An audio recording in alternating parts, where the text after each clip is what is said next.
대한민국 99%를 위한 편파 방송 나는 꼽살이다.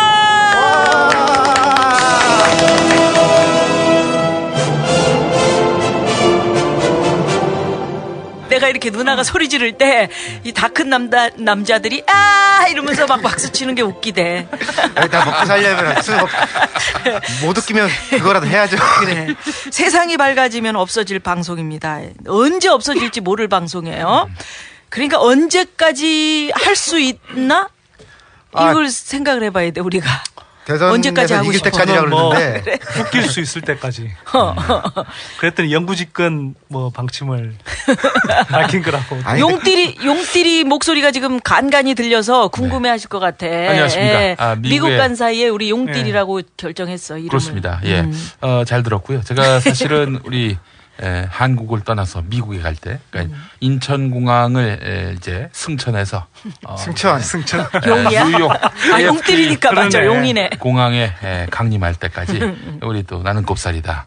3회를 편집하지 않았습니까? 그렇지. 또 샌프란시스코 공항을 승천해서 인천공항에 강림할 때까지는 또 4회 편집을 했는데. 야, 편집은 역시 비행기 안에서 해야 된다. 왜? 집중도가 높아? 아니요. 일단 요구하는 대로 다 먹을 것 같아요. 먹을 것 사실 제공. 네, 주스 갖다 달라, 라면 갖다 달라, 다 갖다 주잖아요, 공짜로. 근데 미국 가서 공연을 못 했다는 얘기가 뭐야? 예. 편하게 지내다 왔네? 아니, 그래도 많이 했던데. 물론 이제 강연은 상적인 스케줄을 일부 좀 우리 이 현지 공간과 또 선관위가 많이 덜어줬어요. 그분들이 저희들의 건강과 또. 얼굴 좋아 보이시네, 지금. 그렇습니다. 예, 그래서 살은 좀 빠지신 것 같다. 너무 이제 대학마다 전화해가지고 그분들이 대한민국에서 정말 얼마나 귀한 일을 한 줄 아느냐. 우리 각하를 찬양하는데 이렇게 혹사시키느냐. 일을 좀 주셔라. 행사를 좀 축소해라. 이렇게 또 저희를 위해서. 고마운 분들이. 고마운 분들입니다. 선관위까지 나설 줄은 몰랐어요. 근데 미국에도 선관위가 있나요? 아니 여기서 한국에서. 조정하는 거지. 지금 무슨 얘기하는 거야, 옷들이. 아니, 맥락을 모르시는 분들이 있으니까 선관위는 어떤 식으로 개입을 한 건가요? 대학에다가 학생들에게 전화를 해가지고, 웬만하면은 하지 마라. 이렇게 이야기. 근데 그게 선거법 위반인가요? 선거법에 뭐가 저촉이 되는 거지? 글쎄요. 모르겠어요. 선관위가 아니라 선거 간섭이야. 강의하고 공연하는 건데 그게 무슨. 그러니까요.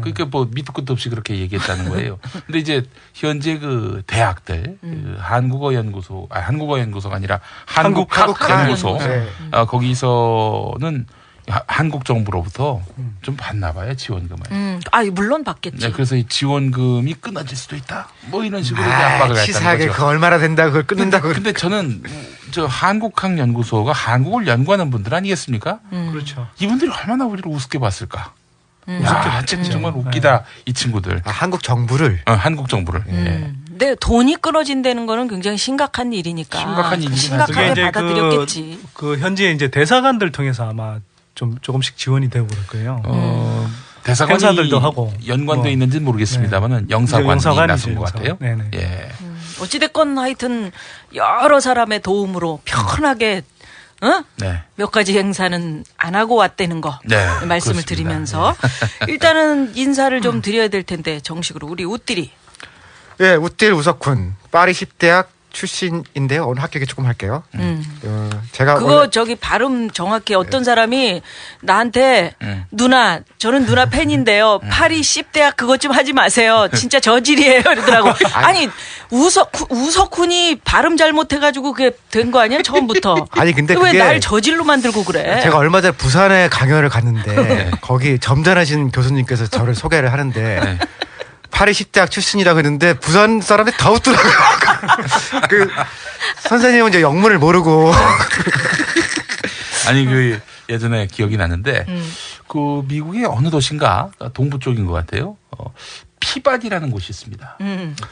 보스턴의 하버드 대 아파트가 피바디 테라스. 예. 피바디. 피바디의 무슨 교양학단이 있나 봐요. 거기 아, 지휘하신 분이 지명. 예, 지명도 있어요. 그래서 거기서 이제 활동하셨던 분이 한국에 와서 이제 공연을 하는데 사회자가 소개하는데 피바다 교양학단에서 이 지휘를 하신 분이십니다. 큰 박수로 맞이해 주십시오. 다들 아주 종북 좌파가 아닌가 다들 그렇게 봤다는. 근데 파리 경제학으로 하면요. 1대학, 9대학이 우파대학이고 그다음에 8대학, 10대학이 좌파대학이에요. 네. 그래서 8대학은 공산당 계열이고 10대학은 사회당 계열이에요. 그래서 제가 아주 10대학 출신이 자랑스러웠거든요. 근데 지금 프랑스 대통령이 사르코즈라고 네. 약간 알지. 우파에서 조금 극우 쪽에 있는 사람인데 예. 이 아저씨가 파리 10대학 출신이에요. 아 그래요? 네. 그래서 지금 오. 어디 가서 좌파라고 그랬다가 그렇네. 사르코즈 거기 넣었다며 그래가지고 제가 지금 아주 기가 팍 죽었습니다. 아니, 근데 그래서 그 양반은 길게- 전향한 거예요? 아니면 원래 거긴 법대. 법대는 네. 또 달라요? 아니 법대도 원래 그런데요. 네. 뭐 학교가 크니까. 여러 사람이 온다. 이제 그런 불순물이 많이 얘기지. 섞여 하여간 웃딜 우석훈이었습니다. 옷들이. 오늘 학교 소개 길었어요. 예. 자, 선띠리. 멋있는 버전으로 할까요? 멋있게 하지 마. 안 절려온 버전으로. 잘 나가던 기득권의 길을 버리고 99%의 친구로 돌아온 선대인입니다. 아이고. 일명 선딜, 새공명당 당주. 네. 선띠리 받아들이는구나 예. 이제. 우리 선대인 소장이 나오신 선딜이 나오신 하버드대도 갔습니다. 하버드. 하버드 대학. 좋은 학교죠. 예, 정말 좋은 학교고. 거기 뭐 멋있지. 저 근데 사실 그 학교 나온 사람들은요, 내외국인을 막론하고 굉장히 우러러보면서 마음속에 위축이 됩니다. 거기 가보니까 그래서 실제로. 사실은 우리 선대인 소장님도 저한테는 뭐 그쪽 전혀 출신인 위축이 안 줄- 되던데. 그쪽 출신 줄 알고는 그때는 좀 위축됐는데, 와, 거기 갔더니 학생들이, 다 화장실도 가고, 밥도 먹고, 잠도 자더라고. 그래서, 똑같지 뭐.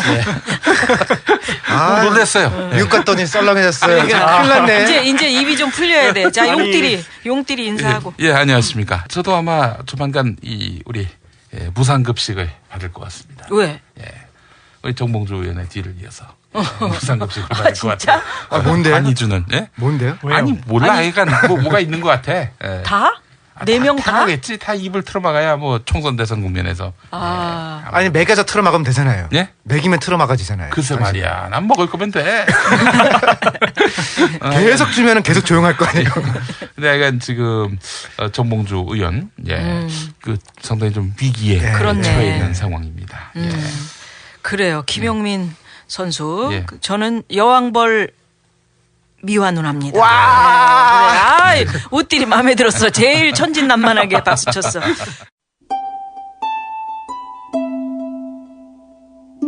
(12월 20일) 국회 국방위원회 홍준표 한나라당 의원 그리고 국정원 같은 경우도 마찬가지죠. 지난번에는 동네 정보원이라는 소리 듣다가 이제 가장 중요한 군사정보 그것도 파악하지 못하고 그래 했다면 책임지는 게 맞습니다.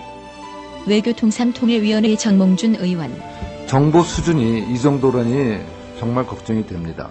무력 도발과 같은 긴급 상황이 발생해도 모르고 있으면 어떻게 할 것인지 국민들께서도 걱정을 하고 있습니다.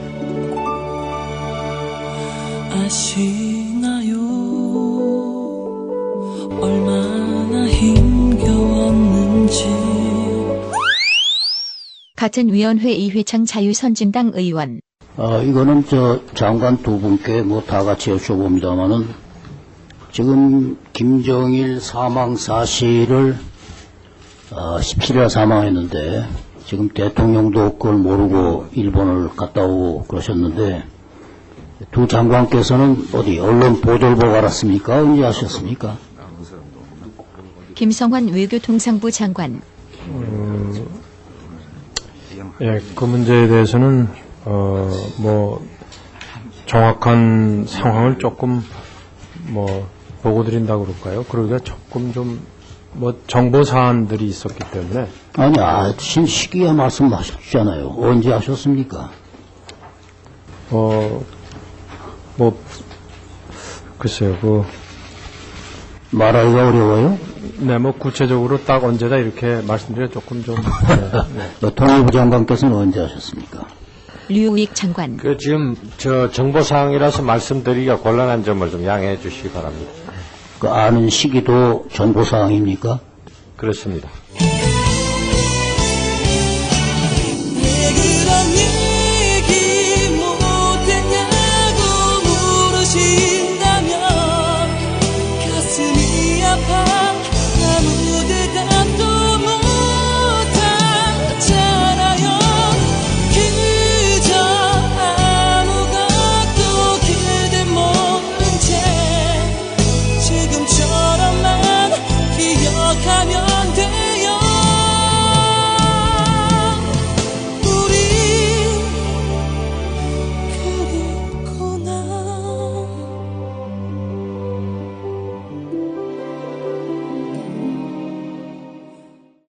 근데 어제 아주 그 큰 상황이 하나 있었는데 김정일 국방위원장이 사망을 했잖아. 예. 어떻게 생각해? 저요. 그 사실은 김일성 이후의 김정일과 김정일 이후의 김정은 차이가 크죠. 김정일은 십수년 동안에 지난한 아주 뭐랄까요, 굉장히 힘든 권력 투쟁기를 거쳐서 스스로 그 권좌에 오른 측면이 있거든요. 근데 김정은은 아버지가 지명한 이래 2년도 안 돼서 권좌에 오르게 됐는데 북한 사회가 극심한 혼란에 빠지지 않겠는가. 아무래도 권력을 분점할 수밖에 없는 것이고 뭐 군부 어려운 얘기한다 오늘. 뭐 국무부 뭐 이런 사람들하고 분점하게 되면은 자기들이 더 많은 그런 권력을 갖기 위해서 싸움을 벌일 것 같고, 예, 그렇게 되면은 한반도의 그 어떤 그런 중대한 그 뭐랄까 혼란이 오지 않겠는가라는 그런 우려도 있고요. 중대 혼란이 올 우려에 대해서는 지금 나도 걱정인 게 국정원장이라든지 국방부 장관이 전혀 뭐 그 사망 사실을 몰랐었다. 생일 파티하고 청와대에서는 꽃갈 모자 쓰고 말이죠. 아니 근데 놀란 게 그 탈핵 집단에서는 모임에서는 알았다는 거고 삼성도 알았다는 거예요. 삼성도 미리. 그러니까 그 전날 삼성에서 각 언론사에다가 전화를 했다는 거예요. 간부가. 나 이런 말 들었는데 진짜냐. 하고 기자들한테 확인했다는 그 거지. 현대는 보니까 그 자동차 등 해서 중국에 공장 있잖아요. 현대는 알았고 삼성은 조금 긴가민가 했다는 거예요. 그럼 우리나라 국정원이랑 정부는 뭐냐 이거죠. 아니 뭐 장사꾼들은 다 알았는데. 그러니까 김정일 국방위원장이 뭐 손을 움직여서 양치질을 했다 뭐 이런 것까지 다 알고 있었던 우리 예전에 국정원이나 우리 정보망은 어떻게 된 거냐 말이지. 간첩 김미화가 필요한 시점인데. 간첩 김미화 얘기해가지고 진짜 지난주에 간첩 김미화 우리 얘기했었잖아. 그때 그 KBS 블랙리스트 시기에 간첩 김미화 내 이름을 붙여가지고 그렇게 발표를 했었다. 이거를 나는 꼽사리다를 진짜 많이 듣나 봐. 우리가 이 팟캐스트 순위가 높은 게 잠깐 1등 했었죠 지난주에. 아니 그러니까 내가 보니까 그 김미화를 치면은 김미화를 치면 간첩 김미화가 나온 지가 꽤 오래됐고 없어졌어. 왜냐면 그럼요. 내가 보기 싫어가지고 부탁을 했다고. 간첩 김미화 내려주세요. 없었다고. 근데 갑자기 이번 주에 올라왔어. 간첩 김미화를. 김미화의 힘이죠. 아니 그러니까 이 방송을 엄청나게 듣는다는 얘기야. 그러니까 잘하셔야 돼. 어찌됐건 그 김정일 국방위원장이 이렇게 이제 갑자기 사망을 하면서 우리 금융시장은 어땠나? 사람들 불안한 요소 같은 거 없나? 어제는 출렁했죠. 뭐 당일 그 원래 좀 그 유럽발 좀 악재가 있어서 떨어지고 있었는데 거의 한 뭐 70포인트 가까이 떨어졌죠. 그러다가 도시락 폭탄 터지니까 그게 다시 한 20포인트 정도 올라갔어요. 정부에서 돈을 연기금을 집어넣는 거지. 그때 말씀드렸잖아. 점심 끝나고 나면 장 마감할 때쯤 조금 전에 이제 불안하면은 돈 집어넣어라. 연금이 이제 주식을 사서 떠받치는 거지. 근데 막 그렇게 쏟아부어. 기관 투자라고 하는 거. 아니 그러니까 국민 돈을 그렇게 이게 뭐 국민연금도 어쨌든 이렇게 그 거대한 그 펀드이기 때문에 어찌 보면 운영을 하긴 해야 되거든요. 근데 이걸 이 투자적인 관점에서 하는 게 아니라 그냥 무작정 정권 입맛에 맞춰서 이렇게 주가 떠받쳐주는 식으로 가는 거. 올해 4대 연기금이 이래서 전부 마이너스라는 거 수익률이. 그러니까 민간이 하는 건 올해 플러스가 많은데 정부에서 하는 거 다 마이너스래요. 점심 먹고 떠받치려고 막 넣으니까. 근데 이상하게도 이번에는 무슨 라면을 사재기하거나 생수 사재기 뭐 이런 게 없더라. 제가 국민 의식이 참 높아지는 거다 이렇게 볼 수 있나? 시민을 몇 명 만나봤더니요. 차이가 그 김정일 죽었을 때는 우리나라 그때 김일성 죽었을 김일성 때는. 죽었을 때는 경기가 호황기였고 지금은 불황기라서 불안해서 라면 사고 싶어도 돈이 없다는 거예요. 살 돈이 없어서 비싸졌어요. 아이고. 맞아. 힘든 거지. 그 각하께서 국가안전보장회의 그런 걸 소집했다고 그러는데 좀 불안하지. 그 국회 군대 안 갔다 온 분들 많아가지고 난 보온 안상수 선생이 자꾸 생각나는데. 근데 그 사람들 그렇게 청와대에 모여 있으면은 오히려 안전할 거예요. 우리가. 한나라당 대변인 보니까 지하 벙커 들어가 있어서 대통령하고 연락이 안 된다. 아니 국정이 평화로운 하루죠. 아니 뭐 김정일 죽기 전에는 일본 갔다가 뭐 죽고 나니까 바로 지하 벙커 들어가고 국민하고 하여튼 연락이 안 되고. 근데 어찌됐건 이제 상황 끝났고 뭐 정부에서는 조문을 가야 되냐 마냐 뭐 이런 얘기 있던데 조문 얘기하면서 누나가 생각하기에 누나가 만약에 먼저 죽으면 조문 왔을 때 좀 재미있게 조문을 오란 말이야. 알았지? 우리 저 용띠리는 여장을 하고 와. 여장을 하고. 그 왜 영국에 그 군인 있었잖아. 예. 조문 이렇게 오면서 친구가 먼저 죽어가지고 넌 나 죽었을 때 좀 재미있게 모양을 하고 와라. 그래서 여장하고 와갖고 막 울었던 거. 그거 사진 한 장 진짜 그게 참 눈에 들어오던데. 그리고 둘은 말이지. 그 선띠리는 얼굴이 넓으니까 저 스타킹을 써. 그리고 이렇게 당겨. 그러면 이렇게 모여 얼굴이. 알았지? 은행강도. 웃띠리는 슈퍼맨 복장. 몸이 바지 몸이 안 좋은. 아니 바지 위에 팬티를 입으란 말이야. 자, 근데 뭐 누님 돌아가셨는데 뭐 그렇게 재밌게 봐야 하나? 재밌게 하라고. 어떻게 해도 찬바람 씩 불 거예요. 조문 와가지고 그거 신는 사람들 있지. 양말 그 만화 그려져 있는 거. 그런 거 신는 사람이 난 제일 싫어. 왜냐하면 우리 아버지 돌아가셨을 때 그때 누가 웃겨서. 오리를 신고 왔어. 오리. 주둥이 튀어나오고 꼬리 튀어나온 거. 근데 절할 때마다 옆에 이렇게 서 있잖아. 우리는. 절할 때마다 꼬리가 움직이는 거야. 오리 땡땡이가. 얼마나 웃긴지 그걸 웃을 수도 없고 아버지 돌아가셨는데. 그러니까는 조심해서 양말은 싫어. 어? 옷만 여장을 해. 그렇지.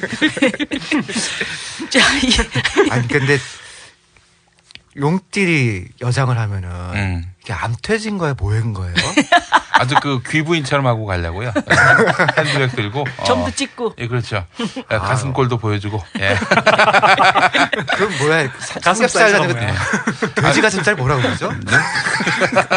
김종수 B컵이라며요. 아니, 김종수 얘기가 나와서 그런데 김종수 지인이 세상을 떠났어요. 그래서 이제 그 장례식에 갔는데 그 이제 거기에 오신 교회 목사님이 뭐 유족들을 위로할 마음에서 그러셨겠죠. 그 이제 저 슬퍼하지 말라고 천국 간다고. 그런데 왜 우냐고. 근데 계속 유족들이 우는 거예요. 그래서 막 목사님이 또 설교하다가 왜 우냐고. 슬퍼하지 말라고. 기뻐하라고. 천국 갔는데. 그 뒤에서 듣고 있던 김종수가 갑자기 앞으로 가요. 그러더니 그 목사님 귀에다 대놓고 기뻐하라고 이 씨발로. 아유. 진짜 음판에 뭐 할렐루야 할 수 없는 거. 그 뒤로 목사님이 설교를 잘 못했다는.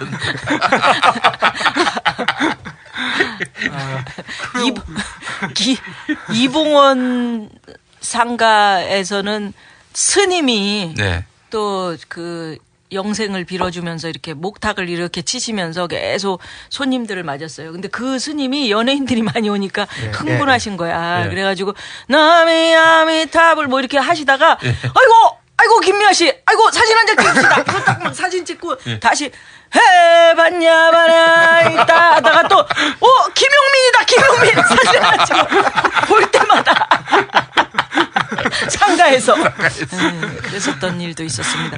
김정일 국방위원장이 죽었다. 이 소식이 이제 상가 조문까지 번져가지고 우리가 이런 얘기까지 했네.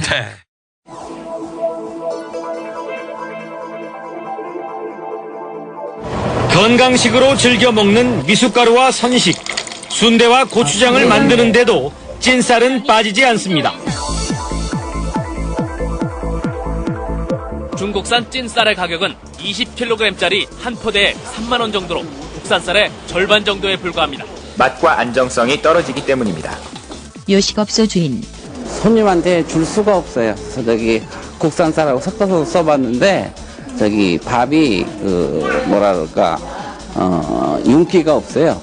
중국산 찐쌀은 수년 동안 묵은 쌀을 쪄서 만들기 때문에 윤기와 영양가가 떨어지는 데다 햅쌀처럼 보이려고 중국 현지에서 표백제를 쓰는 경우가 많습니다. 김기종 농업연구원 농학박사. 그 표백제 중에 우리 몸에 좋지 않은 그 SO2 이산화황이라는 물질이 남아있게 됩니다. 그래서 그것을 함량이 그 허용 기준치 이상의 함량을 다량 섭취를 하면은 여러 가지 질병이 발생할 수도 있고.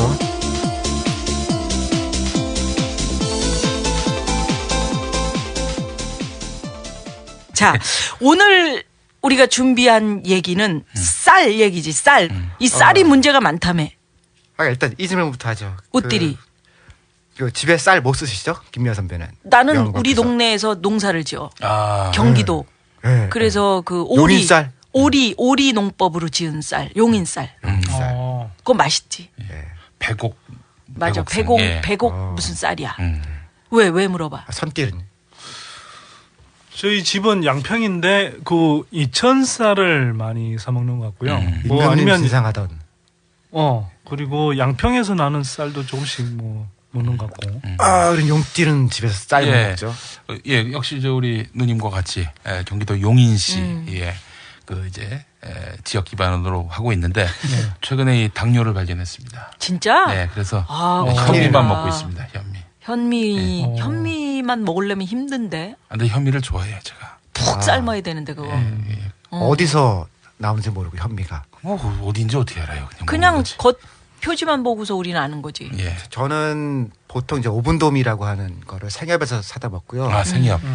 오븐도미가 뭐야? 좀 덜 깎은 거. 네, 덜 깎은 거. 5분도, 7분도 현미 종류인데요. 그거 먹고 지난 가을에는 어떤 농민이 선물해서 햇살 먹었었거든요. 제가 이제 이 얘기 처음 드린 건 뭐냐면은 보통 남자들은 물어보면요 쌀 어딘지 몰라요. 그렇지. 그리고 집에서도 잘 안 먹잖아. 사실 잘 기억 안 나는데 그 물어보니까 제가 알아오라고 미리 얘기했어요. 그래. 근데 이제 오늘 말씀드릴 거는 쌀을 어디서 먹는지 갖다 먹는지 이게 사실 굉장히 중요한 일이라서 그 얘기를 좀 하려고 그러는 거고요. 최근에 이제 그 미국산 켈로스 쌀이라고 하죠. 그런 쌀하고 중국 쌀이 이제 마트에 막 들어왔어요. 그래서 이거 먹어라 먹지 말라 할 얘기는 아닌데 우리나라에 쌀이 어떻게 들어오는지는 한번 짚고 가는 게 좋을 것 같아가지고서 그 얘기를 좀 하려고. 어떻게 들어와? 일단 그건 무지하게 싸죠. 미국산 쌀은 생각보다 많이 싸지 않고요. 중국산 쌀은 조금 싸요. 싸지. 우리는 얼마인데 그쪽은 얼마예요? 우리가 지금 한 포에 한 5만 6만 하는데 중국산 쌀이 2만 얼마 하는 것 같던데? 그렇지 않나? 그건 약간 좀 문제가 있는 쌀이고요. 그렇게까지는 안 쌀 거예요. 그럼 어느 정도?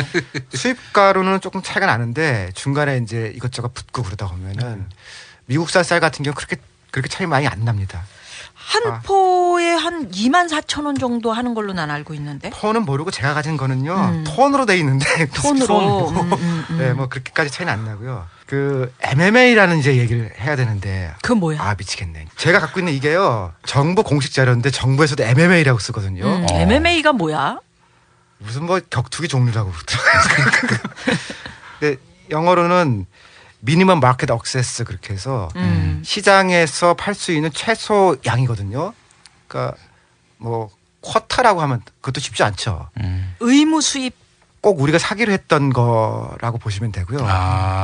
그러니까 이제 쌀 시장을 모두 개방하면은 우리 농민이 다치니까 좋다. 개방하지 않되 우리가 니들 나라의 쌀을 일정 분량 사줄게 의무적으로. 이렇게 해서 이제 수입하는 쌀이 MMA라는 거죠. 그러니까 예전에 UR 협상할 때 쌀을 관세로 하는 대신에 우리가 일정 분량 아예 사줄게라고 얘기를 한 거예요. 그랬어. 그 의무적으로 이제 사는 거죠. 이게 처음 2004년에 한번 연장이 돼가지고서 지금은 우리 총 사용량의 10% 정도를 의무적으로 사는 겁니다. 그러니까 우리가 사와야 되는 거예요, 사실은 쌀을. 10%는 먹으나 안 먹으나 하여튼 사줘야 되는 거. 사야 되는 건데 2014년 이후에 이거를 재협상하게 돼 있어요. 그러니까 그거를 의무 수입량을 없애고 관세로 바꾸는 게 한 방법이 있거든요. 그런데 관세로 하면은 풀리게 되는 거죠, 이제. 그러면 이제 쌀이 엄청나게 들어오는 거고 지금 상태로 하면 30%만 지금 사오는 거고 상황은 그런 상태에서 계속해서 이제 쌀은 이제 쟁점화돼 있는 거고요. 근데 왜 쌀이 들어오는 게 뭐가 문제라는 거예요? 30%를 갖고 오면 70%는 국내 농민들이 어쨌거나 이제 하게 되잖아요. 근데 이게 관세가 돼서 풀리게 되면은 쌀 자체가 무너지게 되는 거죠, 우리나라에서. 쌀 시장도 개방되는 거죠, 사실상. 근데 우리 FTA 할 때는 쌀 시장 개방 안 한 거지. 그거는 이제 그 꼼수인데요. 쌀은 FTA하고 상관이 없어요. 그래? 상관이 없이 그러니까 우루과이 라운드 내에서 이 2014년까지는 지금 그 연기돼 있고 재협상하게 돼 있거든요. 그러니까 쌀 협상은 별도로 열리게 돼 있으니까 FTA 쌀을 뺐다 안 뺐다 하는 얘기는 의미 없는 거지. 무의미한 얘기죠. 그러니까 기본적으로는 다른 데서 하게 돼 있으니까 쌀은 뺐다라고 하는 게 뭐 말 안 되는 얘기죠. 눈속임. 근데 이제 여기서 지금 문제가 되는 거는 이제 쌀 MMA라고 하는 의무 수입 분량이 문제가 되고 그 안에서 쌀 가공이 문제가 돼요. 그러니까 그러니까 밥용 쌀로 되어 있는 거는 이제 우리가 이제 어느 정도 관리를 하는데 찐 쌀은 가공용 쌀이라서 잘 모르거든요. 찐 쌀이라는 거는 중국산 찐 쌀은 쌀을 쪄가지고 파는 거잖아. 예, 그렇게 수입되면 그러니까 쌀을 보이는 건 똑같은데 약간 누리끼리해지는 그런 쌀이 처음에 삼각김밥에 주로 들어갔었고 요즘에 이제 일반미를 쓰는 삼각김밥도 늘어났고 그다음 김밥 같은데 그다음에 떡 같은데 주로 쓰거든요. 그러니까 그 찐 쌀이라는 게 예전에 텔레비전에서 한번 보여주는데 그거 3년 정도 지난 아주 묵은 쌀을 쪄가지고 중국 사람들도 맛없어서 안 먹는 쌀인데 그거가 들어오게 된다 이거 지금도 들어오고 있잖아 많이. 유통 단계에 이제 들어오는 거예요. 그게 뭘로 들어온다고? 그것도 일종의 그건 가공용 쌀. 가공용 쌀. 그럼 그거는 어디다 쓰는 거야? 보통 가공용 쌀이면. 이게 워낙 싸니까 그러니까 아니 식당 싼 데 가면 주죠 밥으로. 공깃밥으로 드 그건 들여올 때 무슨 뭐 이렇게 뭐 조사 같은 거 뭐 검사 같은 게 잘 안 되는 것 같아 그게. 가공용 쌀이. 예. 그러니까 최근에 보니까 줄었다고 하는데 지난달 통계를 보니까 그 가공 찐쌀도 수입은 주지는 않았거든요. 그러니까 우리가 먹고 있다는 거잖아 지금. 누군가는 먹겠죠. 누군가 먹는 게 아니라 지금 뭐 다 팔리고 있는 거지. 2007년 6월에 나온 그 기사를 보니까 중국산 찐쌀 공장을 가보니까 나방과 파리가 날아다니고 쥐덫이 설치돼 있고 세균이 10만 마리가 나왔다는 거 아니야? 이 변기의 그 더러움보다 더한 그것이 바로 중국산 찐쌀이다. 그러니까 아니 그게 중국에서 아니면 한국에서? 중국에서. 그러니까 중국 쌀이 들어오는데 우리가 조사를 해보니까 그렇더라 하는 거지. 그러니까 중국 현지에 가서 중국 공장을 직접 방문해서 취재를 했더니 거기는 안 먹는다는 거야. 그다음에 그게 중금속 오염으로 우리나라에서도 문제가 된 적이 몇 번 있었거든요. 그렇지. 그러다 보니까 지금 이게 문제가 뭐냐면은 우리나라 쌀은 그러니까 가격 차이는 많이 안 나는데 찐쌀을 제외하면은 이거는 우리나라는 농약을 많이 안 쳐요. 그래서 이제 먹고 나면 소화가 잘 되는데 의학적으로 설명하기는 어려운데 수입해온 쌀은 오다 보니까 농약을 많이 치게 돼 있거든요. 훈증 처리하니까 오래 먹은 사람들은 이게 좀 소화가 안 된다는 거예요. 그게 표백제를 뿌린다는 거 아니야? 그러니까 누리끼리 한 쌀을 하얗게 보이게 하려고 표백을 시킨다는 거 아니야? 네. 그러니까 그게 이제 섞어서 파는 거지. 그 이산화황이죠. 그게.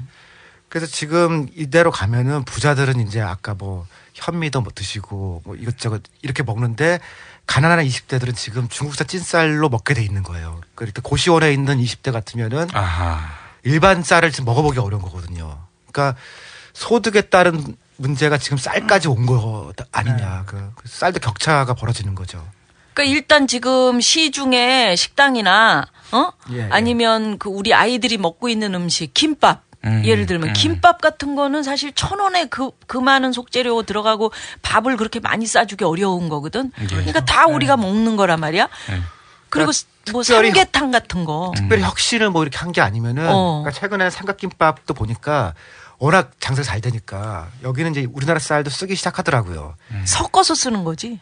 쓰면. 정부에서는 아니라고 그러는데 아무도 모르는 일이고 그러니까 관리가 잘 안 돼 있으니까 결국은 이제 이 쌀을 어떻게 잘 지키면서 소위 식량 자급 같은 걸 하면서 부자나 가난한 사람들이 우리나라 쌀을 잘 먹을 수 있을까? 그게 되게 중요한 문제라는 생각이 들었어요. 그러니까 우리가 다 먹고 살자고 하는 건데 나 같은 경우도 방송하면서 말이지 시간에 쫓겨가지고 주로 김밥이나 라면을 먹어요.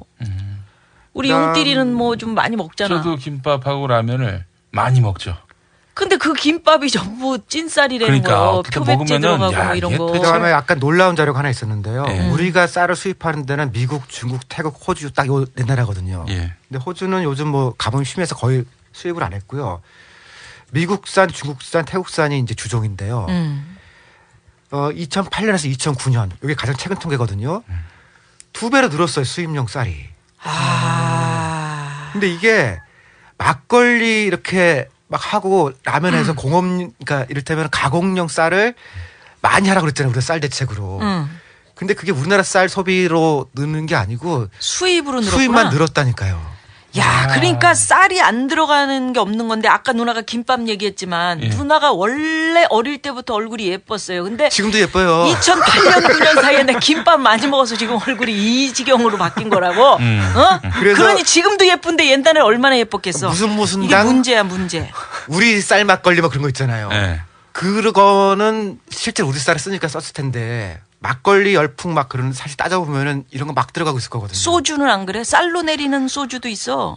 거기에 떡볶이, 떡, 국수, 라면, 과자, 뭐 선식, 생으로 먹는 거 이런 것도 다 중국 거 들어간대. 이게 말이 돼? 가공용 쌀은 공식적으로는 2008년, 2009년 사이에 중국산 수입은 조금 줄었어요. 그러니까 밥상용 쌀이 많이 늘었고. 아니 그러니까 식당에서 먹는 거나 아니면 아이들 왜 학교에서 급식 그다음에 회사 급식 이런 거 돈 줄이기 위해서 뭘 줄이겠냐고. 그러니까 이런 것들에 대해서 잘 관리하고 가능하면 이제 그해 쌀을 먹을 수 있도록 적절하게 우리가 보조금을 주든지 지원금을 주든지. 어디다가 누구한테? 이를테면 급식 같은 데는 급식 기관에다 줄 필요가 있고요. 그리고 최소한 우리가 한국 사람인데 쌀 먹는 거 가지고선 좀 이렇게 차별하지 않는 사회를 만들면 좋지 않겠냐. 급식을 우리 쌀로 쓰면 좋은데 그게 아니면은 진짜 아이들 건강이라든지. 아니 근데 경기도 서울 전부 다 친환경 쌀 쓰겠다는 거 아니에요. 그걸 우리 쌀인데다가 그러니까 친환경으로 하겠다. 급식 예산이 늘어나면 이제 당연히 이제 국내산 쌀을 쓰게 돼 있고요. 그다음에 이제 미아누님이 아까 이야기를 하셨는데 지금 이렇게 사실은 뭐 쌀을 비롯해서 각종 식재료가 이 뭐 중국산도 이제 비싸다고 그래서 이제 동남아산까지 이제 들어오고 그러잖아요. 그러니까 그게 뭐냐면 사실 이런 것도 이제 어떻게 보면 뭐 부동산하고도 다 연관이 있는데 기본적으로 이제 부동산 가격 뛰면은 이게 기본적으로 뭐 점포 임대료 이런 것들이 뛰어버리잖아요. 간접비가 뛰는 거죠. 그러면 이제 아낄 수 있는 게 뭐 인건비 아낄 수 있는 건데 인건비 아끼는 것도 한계가 있고. 그렇지. 뭐 또 다들 자영업자 늘어나 있는데 뭐 예를 들어서 짜장면을 한다 그러면 짜장면 값을 무한정 올릴 수도 없잖아요.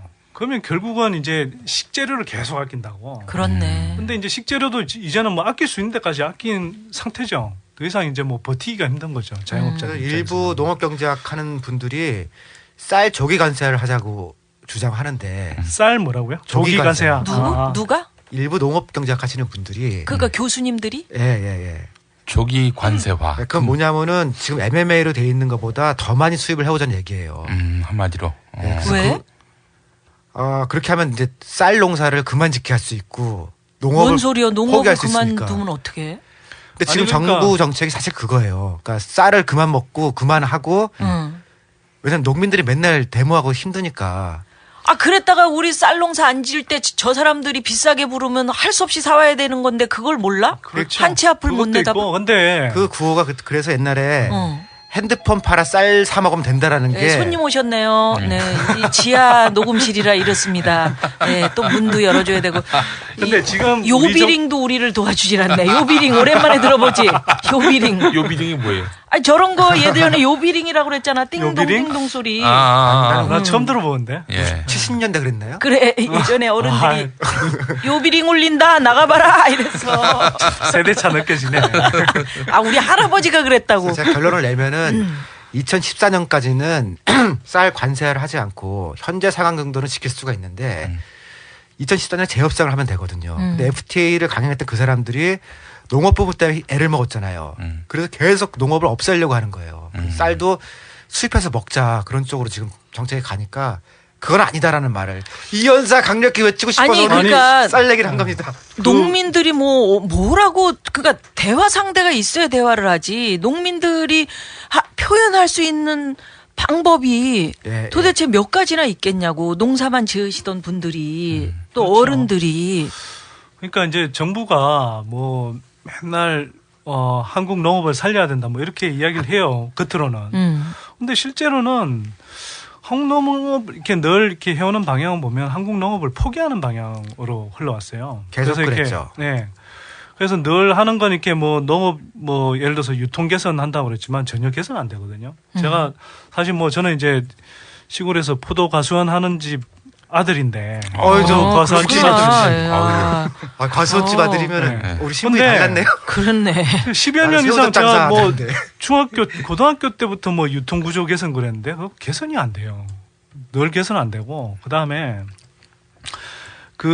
뭐 예를 들어서 이렇게 뭐 네덜란드라든지 아니면 이렇게 농업 강국들이 있잖아요. 그런 강국들도 실제로는 뭐 토지가 적고 하더라도 얼마든지 고품질 농업을 할 수도 있고 또 한편으로는 캐나다나 뭐 이렇게 미국이나 유럽 쪽 여행 가보시면 알잖아요. 이 와인 산업이라는 게 단순히 포도 산업이기도, 그러니까 포도 가수원을 하는 거이기도 하지만 한편으로는 거기서 이제 와이너리 만들어서 포도주 이제 제조업도 하는 거고 또 거기에서 연결해서 이제 그 포도주를 이렇게 중심으로 한 식당도 내놓잖아요. 레스토랑 같은 거. 그러니까 1, 2, 3차 산업이 다 같이 있는 거라고. 그런 식으로 이렇게 그 다음에 이제 이 와이너리 투어라고 그래서 이제 이 와이너리 그러니까 와인 제조하는 또 와인 이제 가꾸는 그러니까 포도를 가꾸는 그런 이제 밭들 연결해서 이렇게 되게 아름답게 이제 투어 코스로 만들잖아요. 예. 그러니까 얼마든지 이제 그렇게 할 수 있는 여지들을 만들어야 되는데 그런 건 늘 없이 맨날 보조금 줄 테니 이제 뭐 이렇게 돈 되는 작물 뽑아내라 뭐 이런 식이거든요. 그러니까 지금 하여튼 뭐 농민들은 열심히 하려고 또 어떻게 보면은 또 돈 되는 작물만 또 농민들이 하니까 또 쌀농사에 또 지장이 있을 수도 있고 그런 면도 사실 있는데. 그러니까 작년 올해 계속 정부에서 쌀은 그만하고 다른 걸 하도록 했거든요. 그래. 근데 그게 뭐 일부는 합리적이긴 한데 사실 올해 9월에 햇볕이 쨍하고 나왔잖아요. 그때 안 그랬으면 올해 지금 쌀이 없어서 지금 난리 났었을 거라니까요. 그 8월까지 작황이 안 좋았거든요.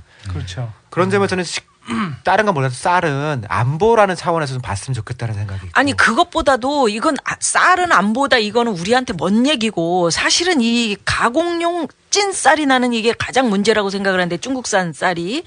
왜냐하면 난 지금 화가 나는 게 밖에서 매일을 먹는데 나뿐만이 아니고 지금 여기 있는 남자들 다 그렇다고 밖에서 먹는데 그게 다 지금 우리한테 이 지금 해로운 표백제로 닦아낸 그런 쌀을 물론 한국 쌀도 좀 일부 맛이 없으니까 이제 섞은 집도 있고 또 비양심적인 왜냐하면 김밥 같은 거는 사실 그 참기름에 참깨를 넣으면 그 맛에 희석이 돼가지고 무슨 맛인지 몰라요. 예. 그 다음에 삼계탕 나 참 좋아하는데 그 다음에 오리 이렇게 백숙인가 그거 하면 뱃속에다 쌀을 집어넣어. 삼계탕도 역시 끓이면 어쩐지 요새 이상하게 있잖아. 밥이 툭툭 터져가지고. 삼계탕 원래 삼계탕 먹으면 않나요? 아니야 맛이 없더라니까. 그러니까 이게 진짜 화나는 일이야. 그래서 그것을 가공용 쌀을 어떻게 누가 안 먹게 할 수 있어.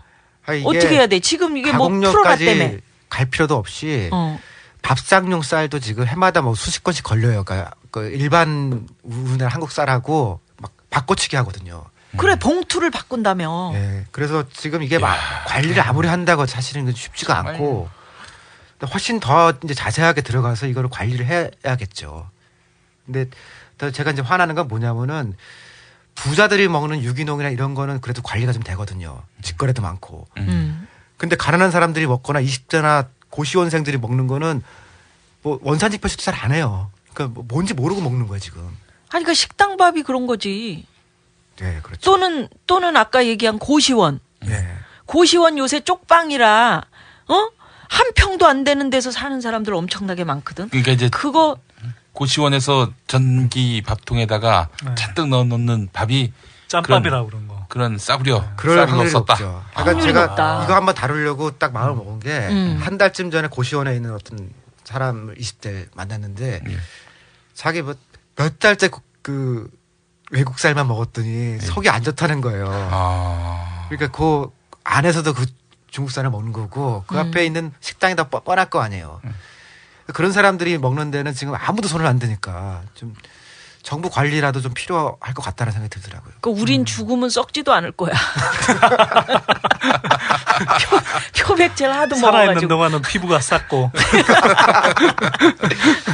이게 문제라. 이거 어떻게 방법이 없나? 그것은 방법이 없나 정말로? 일단 MMA를 유지한다고 하면 70% 내에서는 잘 관리하면은 가능할 수 있고요. 그 다음에 국민들이 먹는 거에 대해서는 사실은 일정 부분은 이제 100% 다 이제 국산 쌀로 해줄 수 있거든요. 근데 몇 가지 방안들이 있었는데 가공용 진짜 가공용에는 이런 거 써도 되고 그다음에 일부에서는 북한 원조용으로 MMA는 어차피 수입해야 되는 거니까 이런 걸 쓰자라는 논의들도 있었어요. 전에 있었지.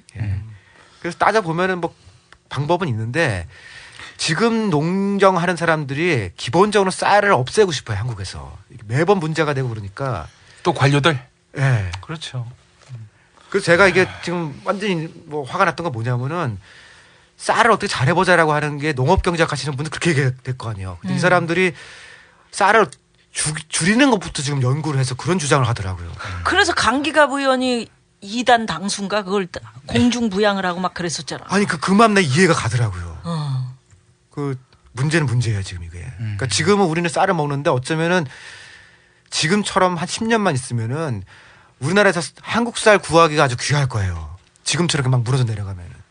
그러니까 우리만 해도 그래도 우리 쌀을 먹을 수 있었던 세대라고 치면 지금 아이들이나 20대 청년들 지금 한창 진짜 영양 있는 정말 기름기 잘 흐르는 따끈따끈한 진짜 김치 한 쪽만 쫙 놔도 그래도 그냥 윤이 잘 흐르는 그런 밥 이런 걸 먹여서 키워야 되는데 지금 그게 안 된다 이거야. 그게 이제 길게 보면 학교 급식 논쟁부터 다 들어가 있는 거죠. 예. 급식에 충분한 돈이 들어가야 국내산 조금 더 나아가면 친환경 쌀 그런 얘기들이 이제 어떻게 보면 그럼 급식이라는 게 일이었죠. 지금 무상급식을 하는데 그런 충분한 돈이 있는 건가? 아니 그 돈들은 충분히 있죠. 무상급식은? 뭐 예를 들어서 서울시 같으면 지금 이제 전체가 한 뭐 지금 전체 예산이 한 1,800억 뭐 그 정도 선일 거예요. 그런데 한 해인데 그게 이제 서울시 교육청하고 서울시가 이제 분담하는 거죠. 그래서 뭐 이제 올해 문제가 됐을 때는 그 695억 원 그거 이제 서울시에서 못 내겠다 뭐 그런 식으로 이제 해서 지금 이제 흘러갔었던 거잖아요. 근데 서울시 예산 규모가 뭐 보통 한 21조 원 정도 되고 물론 그 중에서 이제 뭐 이 서울시 교육청에 주는 돈 뭐 기초 지자체에 내려보내는 돈 뭐 이런 돈들이 있기 때문에 다 서울시가 쓰지는 못한다 하더라도 굉장히 작은 돈이에요. 뭐 굳이 표현하자면 서울시 전체 예산의 한 0.03% 정도 그 정도밖에 안 돼. 0.3% 정도밖에 안 되니까. 어떻게 보면 빈곤 문제이기도 한데요. 그러니까 90년대 중후반에 이제 우리가 연구할 때 미국의 빈곤 현상 연구하다가 흑인 비만 연구를 많이 했어요. 맞아. 흑인들이 비만이 되고 더 몸도 안 좋은데 지금 그 현상이 딱 우리나라에서 20대와 가난한 집에 생긴 거거든요. 쌀도 국내산 먹기가 어렵고 또 한 가지 과일 먹기가 어려워요. 과일. 대학생들이나 20대 편의점에서 알바를 하는 사람들이 과일 볼 수가 없잖아요. 그러니까 여기가 지금 살찌고 오히려 부자들은 다 몸매 좋고 딱 마르고 피트니스 센터 다니면서 그렇죠. 뛰고 예전에 오세훈 운동하고. 시장님이 몸 좋았죠. 지금 뭐 사실 미국에서 나타나는 현상이 한국에서도 일정하게 나타나고 있어요. 제가 어젠가 신문을 보니까 무상급식 때문에 그 물가가 내려갔대. 그 굉장히 좋은 소식이잖아요. 그러니까 이게 뭐 무상급식을 하면 뭐 복지 포퓰리즘이다 이런 식으로 이야기를 하는데 실제로 뭐 어머님들이 이제 도시락 싸는 뭐 그런 시간과 에너지를 절약하는 것도 좋지만 또 한편으로는 당장 이렇게 물가 부담이 줄어든다고요. 그러니까 그만큼 이제 이제 학교에서 대량으로 이제 이 뭐 음식을 싸서 이렇게 제공을 하는 거기 때문에 기본적으로는 계약을 해서 그래 직거래해야 돼. 훨씬 저렴하게 이제 이 제공이 되는 거거든요. 그러니까 이런 식으로 이제 물가 부담이 줄어든다라는 것이고 한편으로 가게에도 그만큼 도움이 된다는 이야기. 그래 근데 농민들도 내가 시골에서 살아보니까 좋은 거는 자기들이 다 먹고 있잖아. 진짜로 막 돼지도 그래요. 잡고 막 오골개도 잡고 나는 시골에서 아니 동네 아범들이 누님 뭐 드시러 오세요. 가면 막 돼지도 잡고 시골이 그렇다고. 예. 근데 좋은 거는 다 먹고 남이 먹는 거는 막 더 이렇게 막 아 진짜 우리도 저 시골 냄새 함부로 하고 이런 거 아니야? 아 그렇진 않고요. 저도 그렇진 않아? 예, 아예 좀 뭐 의심스럽더만. 포도 가수집 아들인데. 옛날에 포도밭에서 막 연애들 지금도 하고 뭐 딱 여름에 그랬었는데 이제 그런 밑에서 좀- 따먹고 뭐 데이트하고. 이렇긴 해요. 이제 먹을 거 포도 많다. 가수원 이제 포도를 팔 때 이제 포장을 해서 이제 이 뭐 상품 종류별로 뭐 특등급 뭐 상품 뭐 이런 식으로 하잖아요. 근데 그 품질은 다 지키려고 하고요. 다만 이제 이런 거 있어요. 부모님들은 그냥 이렇게 포도 알맹이만 있어도 그냥 먹죠. 근데 참 고마운 게 이 아들내미가 이렇게 또 손주들이 내려가면 그러면 좋은 진짜 거 주시지. 시장에서 파는 것 중에서도 제일 좋은 거. 그래. 그런 거 이렇게 놔뒀다가 이렇게 먹이신다고요. 고맙죠 정말. 근데 제가 이 얘기한다 그랬더니 어떤 많이 먹어서 분들이 얼굴이 저렇게 넓어졌구나. 그 해조류나 좀 나눠드릴게. 생선류 중에서 아직도 좋은 거는 일본으로 수출하고 국내에 들어오는 건 좀 그거보다 급이 떨어지는 게 많다고 그 얘기 좀 해달라고 그러더라고요. 당연하지. 옛날에 그 도루묵이라는 거 그거 쳐다보지도 않았던 생선이야. 우리 가난할 때 진짜 누나 어렸을 때 저도 어렸을 때 많이 먹었는데 시장에서 이만큼에 막 얼마 해갖고 그 들통에다 놓고서 그냥 그 먹기 싫은 알이 얼마나 알이 알지? 많이 나오죠. 알이 손 대면 아주 톡하고 그냥. 콧물 같은 게 이렇게 나오면서 입에서 따로 놀아요. 그래서 잘 익히면 어른들은 괜찮아요. 도루묵을 안 먹. 아니 진짜 잘 익혀도 그래 도루묵 알이. 근데 그게 지금 귀한 생선으로 일본으로 다 나간다는 거 아니야? 얼마나 비싸졌는데? 그거하고 저 같이 이제 말하자면은 동급으로 치는 게 곰치라고. 곰치. 아 예. 곰치. 강원도 속초에 가면은 아주 좋은 식당 그냥 시원하지 곰치국. 아, 저녁 안 먹었다니 계속 먹는 얘기만. 뭐 어찌됐건 쌀 얘기하다 그랬는데 진짜 우리 청년들 불쌍하다. 제가 어떡하냐. 꼭 한번 진짜 꼽자리 내에서 하고 싶은 사회적 변화라면요. 대학교나 이런 청소년들 가는데 과일방 같은 걸 둬서 조그만 방 하나 줘가지고서 그 사과 싸놓고선 깎아먹게 해주면 되잖아요. 그럼 큰 돈 드는 것도 아니고 등록금도 뭐 연간 1,000만 원씩 받으면서 그 정도는 우리가 해야 되지 않냐 그런 생각이 들더라고요. 과일도 조금 좀 영양가 있는 걸 해야 되는데. 아니 제가 막- 그 얘기를 몇 번 했는데 진짜 눈물 났던 때가요. 그러니까 뭐 매일 오늘 과일 먹은 사람, 일주일 과일 먹은 사람 다 손들어보라 했거든요. 그러니까 한 달 전에 과일 먹은 한 달 내에 못 먹은 사람 그러면 아무도 안 드는데 강연 끝나고 나올 때 와요 몇 명이. 그래서 자기가 못 먹었다 그러거든요. 눈물 날 뻔했죠 그때. 쉬어서 못 먹었다. 아니 먹을 수가 없는 거라니까. 돈이 없어서. 돈이 없어서. 그래서 손은 같이 있을 땐 못 드는데 끝나고 나올 때 나한테 와서 내가 그랬다고 얘기를 하거든요. 참. 그런 과일은 사람들한테 진짜 그렇다. 과일 먹을 수 있게 해줘야 미국은 흑인들이 그리고 살쪘잖아요. 건강에도 안 좋고. 근데 사람들은 20대 중반까지 아직 성장 중이거든요. 키도 조금씩 크고. 아 누나 얘기가. 네. 그때 과일 꼭 먹을 수 있게 해줘야 된다라는 이 연사 외칩니다. 그러니까 누나가 키가 클 수 있었어요. 근데 과일을 못 먹어서 지금 이 지경이잖아. 아멘. 말을 해. 그 나는 용띠라. 왜 옆으로 키가 크지? 아 저는 과일을 너무 많이 먹어서 이렇게 과일살이야. 과일살. 그렇다면은 어떤 대책이 있을까? 현 상태로는 정부가 조금 더 관심을 갖고 그다음에 지금 농협이라든가 이런 데서 신경을 더 쓰면 괜찮아져요. 이거 충분히 관리할 수 있는 건데. 대학 있잖아. 예. 대학 얘기를 좀 해보면 누나가 성균관 대학교를 나왔고 지금도 다니고 있어요. 예. 거기는 삼성재단이에요. 성균관 대학교가. 거기가 시간 강사가 제일 좋아서 모든 시간 강사가 제일 좋아하는 대학. 그렇구나. 근데 별로 돈 안 주는 걸로 알고 있는데 어찌됐건 학생들 먹는 게 말이죠. 저는 학생 식당을 가보고 좀 대학 교수님들이나 아니면 그 성대 관계 되시는 여러분들이 대학이 다 그럴 거라고 나는 생각을 해. 학생 식당을 가보면 음식이 아니야. 돈은 돈대로. 왜냐면 거기는 삼성 에버랜드가 있어가지고 거기서 들어와가지고 다 식당을 운영한단 말이야. 케이터링 업체. 딴 사람들이 못 들어오는 것 같아. 뭐 운영 방법에 대해서는 내가 정확하게는 모르겠지만, 근데 거의 다 그렇게 삼성 에버랜드가 들어와서 하는데 아이들 먹는 게 형편없어. 지금 조금 낮았어. 좀 비싸지면서. 근데 3,000원인가 그래요. 한 끼에. 그러면 내 생각에는 학생들한테 3,000원을 받으면 학교에서 3,000원을 대고 아이들한테 3,000원 받고 6,000원짜리 밥을 줘야 된다라는 생각이 드는데 3,000원짜리 밥이라니까? 그게 유럽하고 한국 차이가요. 대학교도 알아봤는데요. 그러니까 대부분 유럽 대학이 그 식당에서 한 50에서 60% 정도 보조금이 나오더라고요. 그러니까 말씀하신 대로 한 2,000원쯤 내면은 정부에서 2,500원쯤 합쳐줘 가지고서 그거 먹으면 충분히 열량과 이게 가능하게 해주거든요.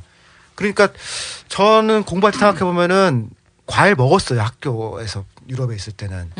근데 한국은 지금까지도 그 유럽이랑 달리 보조금을 대학에 줘야 된다는 생각을 안 하거든요.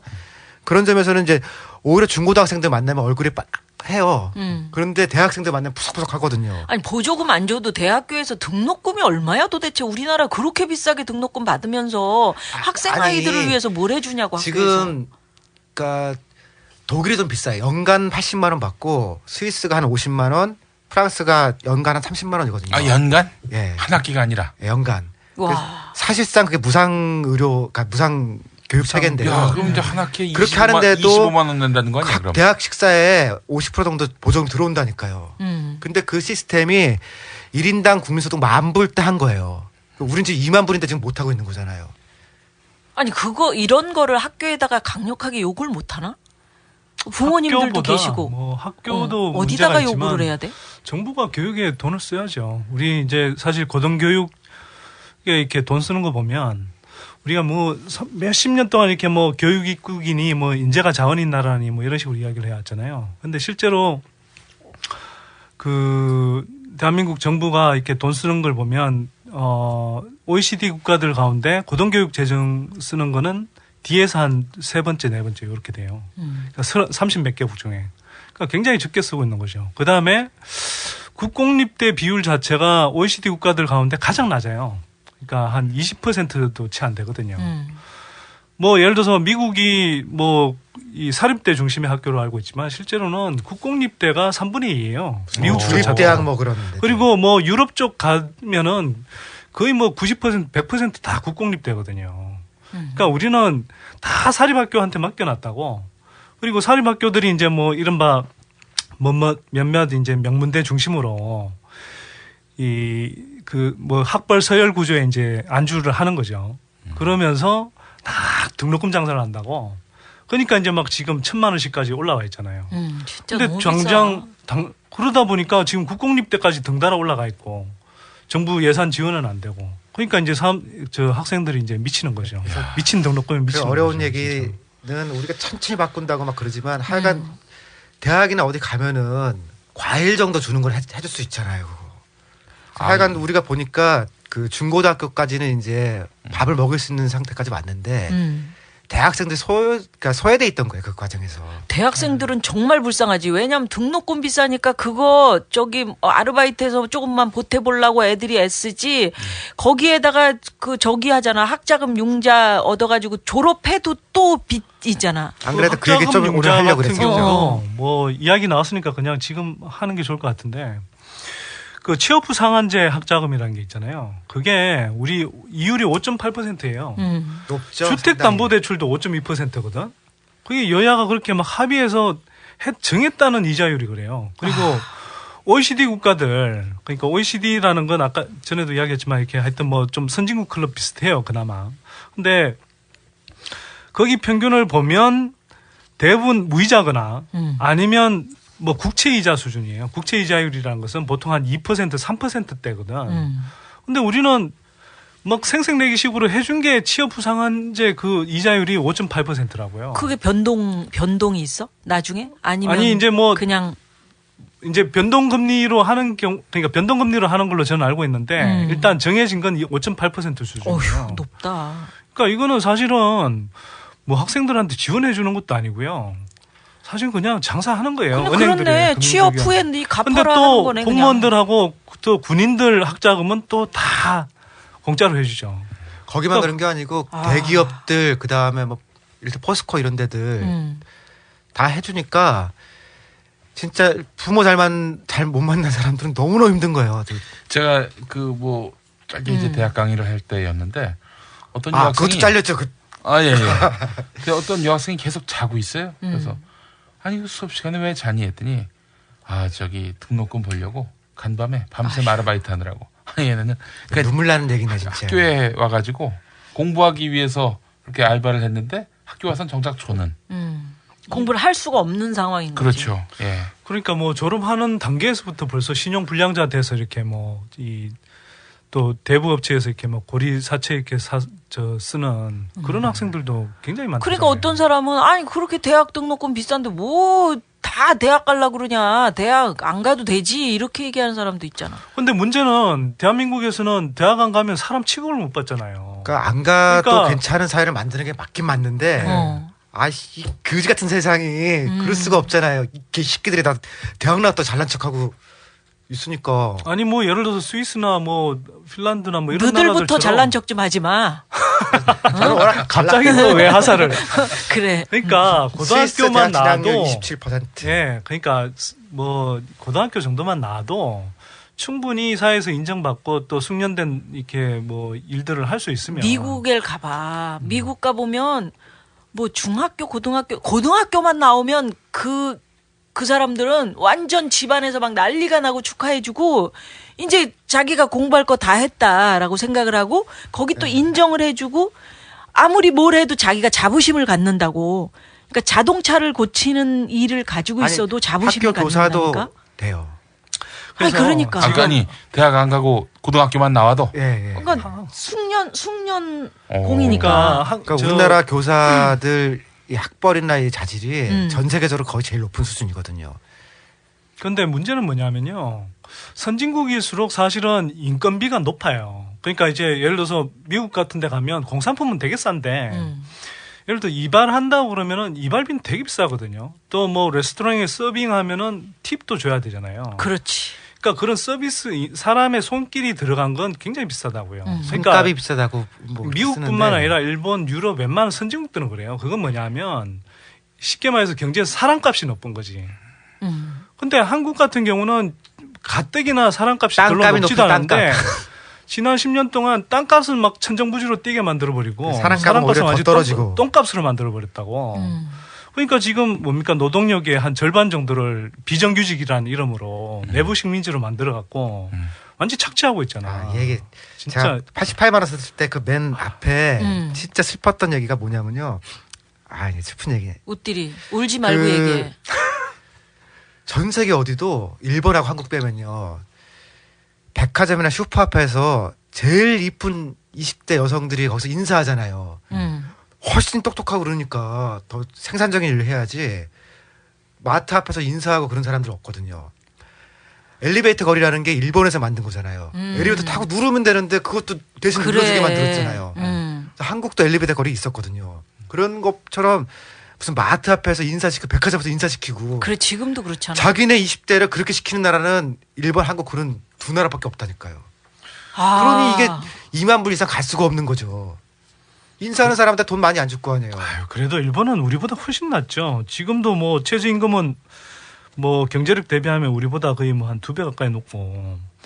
일본에서는 그리고 대학 나오면요. 지금도 아직 물론 이제 대학 진학률이 우리보다 이제 낮긴 하지만 그럼에도 불구하고 대학 나오면은 그렇게 뭐 장기 침체를 겪었다고 그러는데 대학생들한테 기본적으로 하나 정도의 그런 이렇게 이 직장을 가질 수 있는 그런 정도가 된다고요. 한국은 무슨 뭐 부동산 거품이 꺼지지도 않았고 뭐 장기 저성장 체제에 들어간 것도 아니고 지난해 같은 경우는 6.2%까지 성장했다고 그러는데 지금 대학 졸업하는 친구들 중에 10명 중에 3명 정도, 3명, 4명 정도밖에 직업을 못 잡는다는 거 아니에요. 그렇지. 이런 형편없는 사회를 만들어 놓고 우리가 무슨 뭐 미래 젊은 친구들한테 애국심을 가지라고 강요할 수 있냐고. 그 젊은 친구들이 저 꼭 대학 가야 돼요? 이렇게 물어보면 해줄 말이 없는 거야. 가지 말아도 된다. 이렇게 얘기하고 싶어, 사실. 이 사회 분위기, 네가 하고 싶은 일을 해. 이렇게 얘기하고 싶은데 분위기 자체가 그렇지 않으니까. 그러니까 신영복 선생이 늘 하시는 말씀이 변방을 주목해라. 그러니까 뭐 아주 뭐 중심에 있다고 그래서 꼭 좋은 게 아니다라고 얘기하시는데 그걸 어떻게 우리가 이거 뭐지? 이게 밑받침을 해줄 수 있냐고 젊은 친구들한테. 그러니까 뭐 여러 가지가 있을 수 있어요. 그러니까 뭐 아까 이야기했듯이 일단 우리가 교육에 투자하는 돈이 굉장히 낮거든요. 그러면 이제 뭐 이 고등학교까지는 의무 교육 일단 할 수 있고, 그 다음에 대학 같은 경우도 국공립대 정도는 예를 들어서 특히 지방의 거점 국립대 중심으로 이렇게 지원을 하면 거기 지방에서 이렇게 인재들을 지방에 이제 대학들에 진학할 거니까 얼마든지 거기 남아서 또 이제 이 뭐 새로운 지식 벤처도 만들고 할 수 있잖아요. 그 돈 조금만 들이면 되거든요. 1년에 국공립대 무상으로 해줘봐야 한 1조 5천억밖에 안 들어가요. 실제로는. 4대강 사업 하면은 4대강 사업 예산으로 한 14년째 해줄 수 있다니까 이미. 근데 우리가 언제 특집 한번 해야 되는데 그 아라뱃길 있지. 네. 12월 17일 MBC 뉴스 데스크. 지난 10월 29일 시험 운항을 시작한 경인운하 아라뱃길입니다. 정원 90명의 유람선 아라리호. 오전 승객은 한 명도 없습니다. 오후가 되자 그나마 단체 손님들이 몰려들었습니다. 러시아 무용수들과 승객들이 한데 엉켜 트로트 음악에 맞춰 춤을 춥니다. 헌상 내에서 이런 어떤 음주라든가 이런 부분이 좀 그 외국인한테 좀 창피한 상황이 좀 될 수 있을 것 같습니다. 갑판 위로 올라가 봤습니다. 뱃길 주변 곳곳은 여전히 공사 중입니다. 오는 동안 볼거리가 좀 많이 부족한 것 같아요, 아직. 배에서 내린 다음도 문제입니다. 김포 여객터미널엔 아직 연계교통편이 마련되지 않아서 버스를 타기 위해선 저 건너편 아파트 단지까지 20분 이상 걸어가야 합니다. 없던 강이 갑자기 생기면서 인천 계양구 주민들은 생활권이 남북으로 갈라져 버렸습니다. 그걸 한번 다루자. 아니 그 돈이면 내가 볼 때 그 돈이면 다 해결했죠. 우리 아니, 근데 젊은 친구들 해줄 수 있잖아. 경인운하 같은 경우도 한 2조 한 8천억이 들어갔어요. 근데 그게 처음 시작할 때는 한 1조 원 정도로 시작했던 거라고. 근데 맨날 1조 원 가지고 된다고 했다가 시간 지나면서 야금야금 늘려가는 거야. 근데 하여튼 이건 뭐 오늘 다 이야기할 수 없고요. 그 토건 사업 우리가 지금 개발연대 때 뭐냐 아직도 이제 막 개발연대 어려운 그러니까 뭐냐 하면 70년대 80년대처럼 이렇게 막 맨날 땅 파고 무슨 도로 놓고 그때는 물론 이제 그런 게 필요했죠. 지방 토어를 비롯해서 부동산 업자 그다음에 그러니까 기초단체 무슨 뭐 기초 의회들 뭐 의원들 이런 사람들 있잖아요. 그 땅값으로 뭉쳐서 똘똘 뭉친 사람들을 개발연대 그렇게 부르죠. 네, 아니 제가 이제 막 개발 그런 이제 연합 그런 세력이 있고 제가 말씀드린 그 이제 그 70, 80년대 그런 방식으로 이제 성장했던 시대를 이야기하는 시대. 건데 박정희식 아직도 이제 그런 식으로 이제 막 지금 토건 예산이 너무 많죠. 그러니까 한국 보면 OECD 국가들 가운데 모든 지표들이 다 안 좋아요. 뭐 자살률 1위, 무슨 뭐 산업재해 1위, 행복하지 못한 순위 뭐 이런 거. 뭐 행복도 제일 낮은 수준이고 그다음에 이제 최장 근로시간, 뭐 출산율 제일 낮고, 뭐 고령화숙도 제일 빠지고, 뭐 그다음에 뭐 남녀 임금 격차 제일 높고, 막 이런 식이란 말이에요. 거기다 찐쌀까지. 근데 1등 하는 게 뭐냐면 1등 하는 게 토건율 세계 1위. 예, 건설산업 비중 세계 1위. 이건 거꾸로 이야기하면 뭐냐면 우리가 그렇게 맨날 부동산 거품 일으키고 또 저 정부에서는 막 4대강 사업 같은 거, 경인운하, 뭐 새만금 사업 그런 돈들이 정말 엄청난 거거든. 그 돈들 제대로 쓰면요. 그렇지. 우리 젊은 친구들 미래 얼마든지 바꿀 수 있어요. 젊은 친구들 미래도 그렇고 우리 진짜 퇴직이 말이야. 너무 뭐 비정규직에다 퇴직도 빨라가지고 50대면 이미 뭐 회사를 그만두고 막 나와서 할 일도 없어. 또 제가 남자들이. 5년 전에 주유소 일자리 현황을 볼 때는 10대들이었어요. 그래서 제가 이제 그때는 10대들은 그 주유소가요. 거기 발암 물질이 많은 거거든요. 그러니까 다 발암 물질 천지예요. 진짜. 그래서 10대를 일하면 안 된다라고 해서 인권으로 접근해야 된다고 막 그랬거든요. 그랬더니 몇 년 사이 지났더니 할아버지를 다 바뀌었어요. 근데 그 10대들은 그나마의 일자리 사실은 없어진 거거든요. 그러니까 10대들은 더 어려워졌겠죠. 제가 지난 정권 마지막에 뭐라고 얘기를 했냐면은 20대를 위해서 우리가 있는 돈을 다 몰아서 쟤네들한테 주자. 그 돈을 다 모아서 땅 팠어요, 지금 5년 동안. 4대강 했더라고요. 지금 망한 거죠. 그러니까 어떻게 보면 그 4대강에다 우리는 대한민국 20대의 청춘들의 미래를 묻어버린 거라니까요.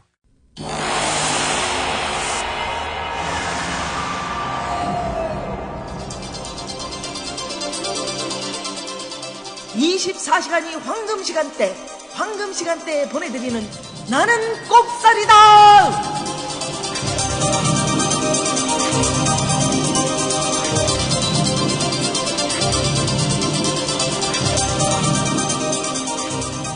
사회의 불을 독점하는 99%의 사람들을 지배하고 99%의 삶을 점령하려 하는 신자유주의에 맞서기 위해 전 세계 사람들과 함께 연대하고 투쟁하겠습니다. 여의도에서 대학생들이 지금 그 금융 어디 거기 앞에서 지금 데모하고 있잖아. 바닥에 이렇게 스티로폴 깔고. 내가 지나가다가 너무 불쌍해가지고 그 앞에 가가지고 아이들 위로해주고 추운데 대학생 아이들이 왜 그 앞에서 그렇게 떨면서 어른들을 향해서 또는 금융가를 향해서 그렇게 바닥에서 있어야 되냐고. 금융자본을 점령하라. 대학생 20명이 텐트 시위를 벌이고 있는데 지금 텐트 뺏겼지. 대학생 사람연대 소속 학생들이네요. 맞아. 사람연대요. 금융자본에 대해서 세금을 물려가지고 등록금과 학자금 대출을 해결하라.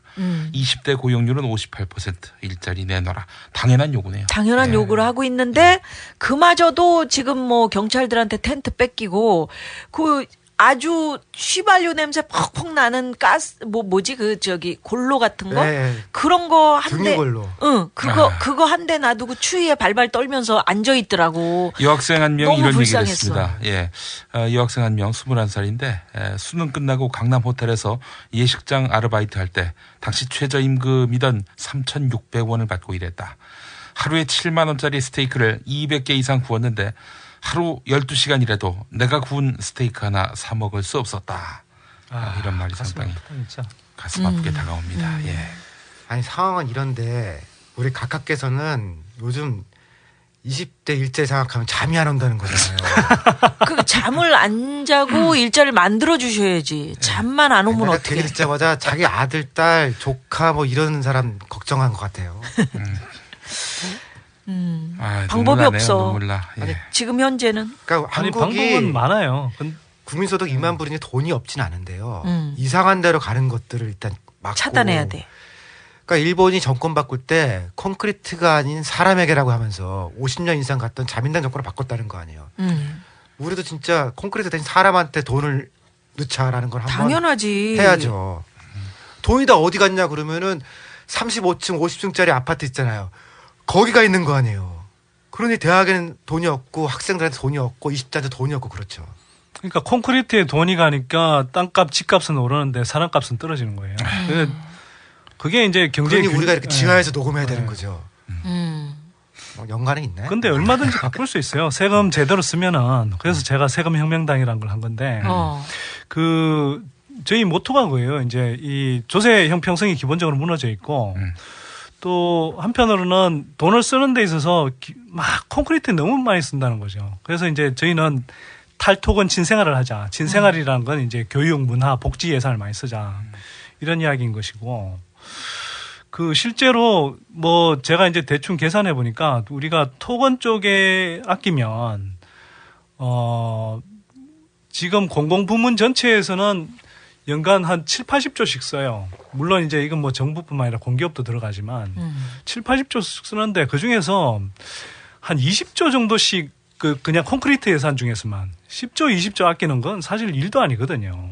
얼마든지 아낄 수 있어요. 계약 방식만 조금 바꿔서 중간에 새는 거 하더라도 이 정도는 금방 만들 수 있어요. 근데 지금 뭐 하고 있는 거를 뭐 어떻게 계약 방식을 바꾸란 말이야? 아니 매년 이렇게 들어가니까 앞으로 하는 것부터라도 잘 줄여서 하면은 나온다 이거죠. 일단 뭐 사대양 사업 같은 거, 그다음에 경인운하 사업 같은 거, 뭐 새만금 사업도 저거 해놓고 사실은 거의 제대로 활용을 못 하고 있잖아요. 그러니까 새만금에도 아직도 100조 이상 더 들어가야 돼요. 그러니까 그런 사업들을 제대로 그러니까 그런 사업들만 안 해도 교육 예산, 뭐 복지 예산 얼마든지 만들어낼 수 있죠. 아니 4대강 유지비가 매년 6천억이라는 그렇죠. 그러니까 이야기가 나왔네요. 이게 그 보호를 없앨 때요. 예.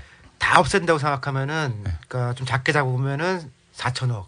많으면 한 1조 2, 3천억이거든요. 네.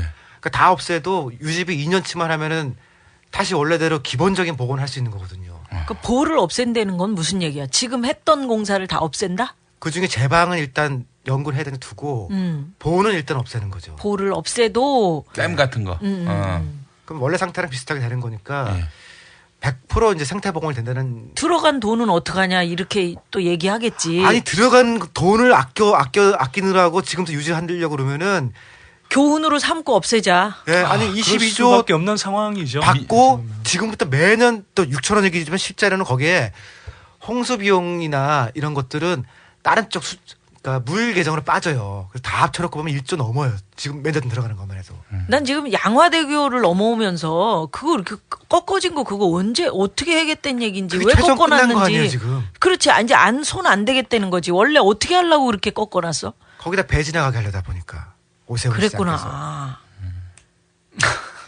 이상하더라고. 오늘 오다 보니까. 그러니까 이제 여의도에서 배 타고 중국 가게 하려고 했던 거야. 그게 아라뱃길인가? 예, 그렇죠. 예, 그러려면은 경인 아라뱃길하고 그러니까 아라뱃길인데 그게 이제 경인 운하 사업하고 이제 이어지는 거지. 네. 그거 언제 한번 진짜 우리가 아주 세세하게 우리 손띠리는 서울시에도 있었고 또 오세훈 시장도 모시고 할 말이 너무 그 손띠리 특집으로 한번 해보자. 그래서 그 지금까지는 늘 제 특집 아니었나요? 그러니까 말이 많아가지고 제일 아니 우리가 오늘 제가 굉장히 자제하는데 그래 하다 보면은 어떻게 하다 보면 방송을 들어보면 손띠리 목소리밖에 안 들리더라고. 왜 그래? 아니 편집한 용띠리가 얘기를 해봐. 줄이고 줄였는데 그렇게 된 겁니다. 그러니까. 자 해법을 내놔. 무슨 해법? 지금 이 상황에 대해서 아까 해법이 있다고 그랬잖아. 내가 더 이상 여기서 뭐 우리가 갈 부가 없냐 그랬더니 뭐 방법이야 많죠 그랬잖아. 아니요, 뭐 젊은 친구들을 위해서 일단 돈 잘 쓸 필요가 있고요.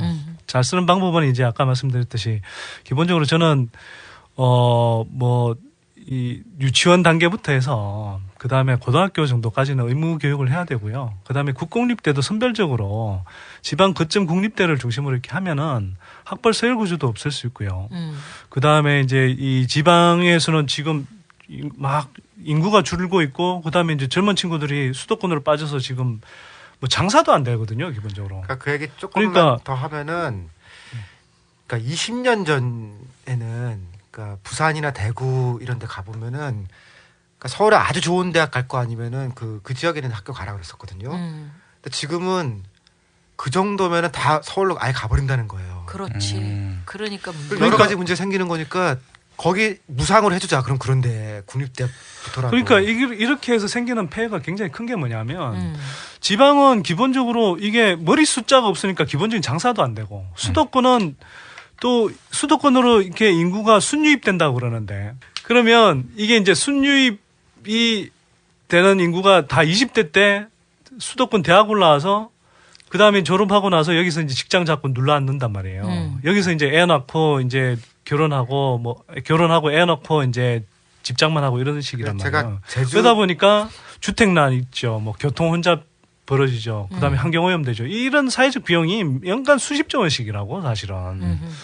그러니까 이런 걸 이제 이 지방 거점 국립대만 잘 지원해줘도 젊은 친구들이 거기 남고 그러면 자연스럽게 이제 이 지식 정보화 시대에 걸맞은 지역 균형 발전이 된다는 거죠. 제가 제주도 조사해봤더니요. 말씀하신 것처럼 서울로 갔잖아요. 제주대학이 운영이 잘 안 되니까 그 빈자리는 또 중국 사람들로 채우더라고요. 유학생들. 이게 무슨 짓이냐 이거죠. 그러니까 안타까운 거죠. 뭐 문턱도 없어요. 그냥 그래서 어서 오십시오 이거야. 그렇지. 제주도에 제가 20, 30대 경제적인 상황을 조사를 해보니까 그러면 외국 유학생들을 많이 받으면 학교 그 대외 경쟁력 차원에서 또 점수가 있대. 그래서 받는다고 그러더만. 밑도 끝도 없이. 지방에서는 다 서울 보내고 그거는 외국인을 채우고 돈은 또 막 그렇게 마련하고 그러니까 이게 좀 미친 짓인 거죠 지금 우리가. 근데 나는 궁금한 게 외국 같은 경우는 그러니까 입학이 쉽고 졸업이 어렵잖아요. 우리는 왜 그렇게 입학이 어렵고 졸업은 그냥 물론 뭐 학점을 따야 되지만 왜 그렇게 해? 그러니까 입학을 쉽게 해놓으면 그냥 아니 국가가 돈을 딱 이렇게 무상 교육처럼 하면은 그다음에 졸업장을 막 주면 안 되잖아요. 그건 국가 돈이니까. 근데 우리는 지금 장사잖아요. 국공립 포함해서. 장사니까 많이 들어와서 빨리빨리 졸업하고 돈만 내면 좀 그런 거 아니에요. 아니 그 입학이 쉬우면 많이 들어가는 거 아니에요? 그러니까 이제 특히 민주화 이후에 우리가 이제 뭐 대학 진학 붐도 일었지만 한편으로는 막 그 사립 대학들을 엄청 날려줬어요. 그래서 이제 사립대들이 80년대 후반부터 이제 80년대 후반부터 뭐 90년대까지 엄청 늘어난 거거든요.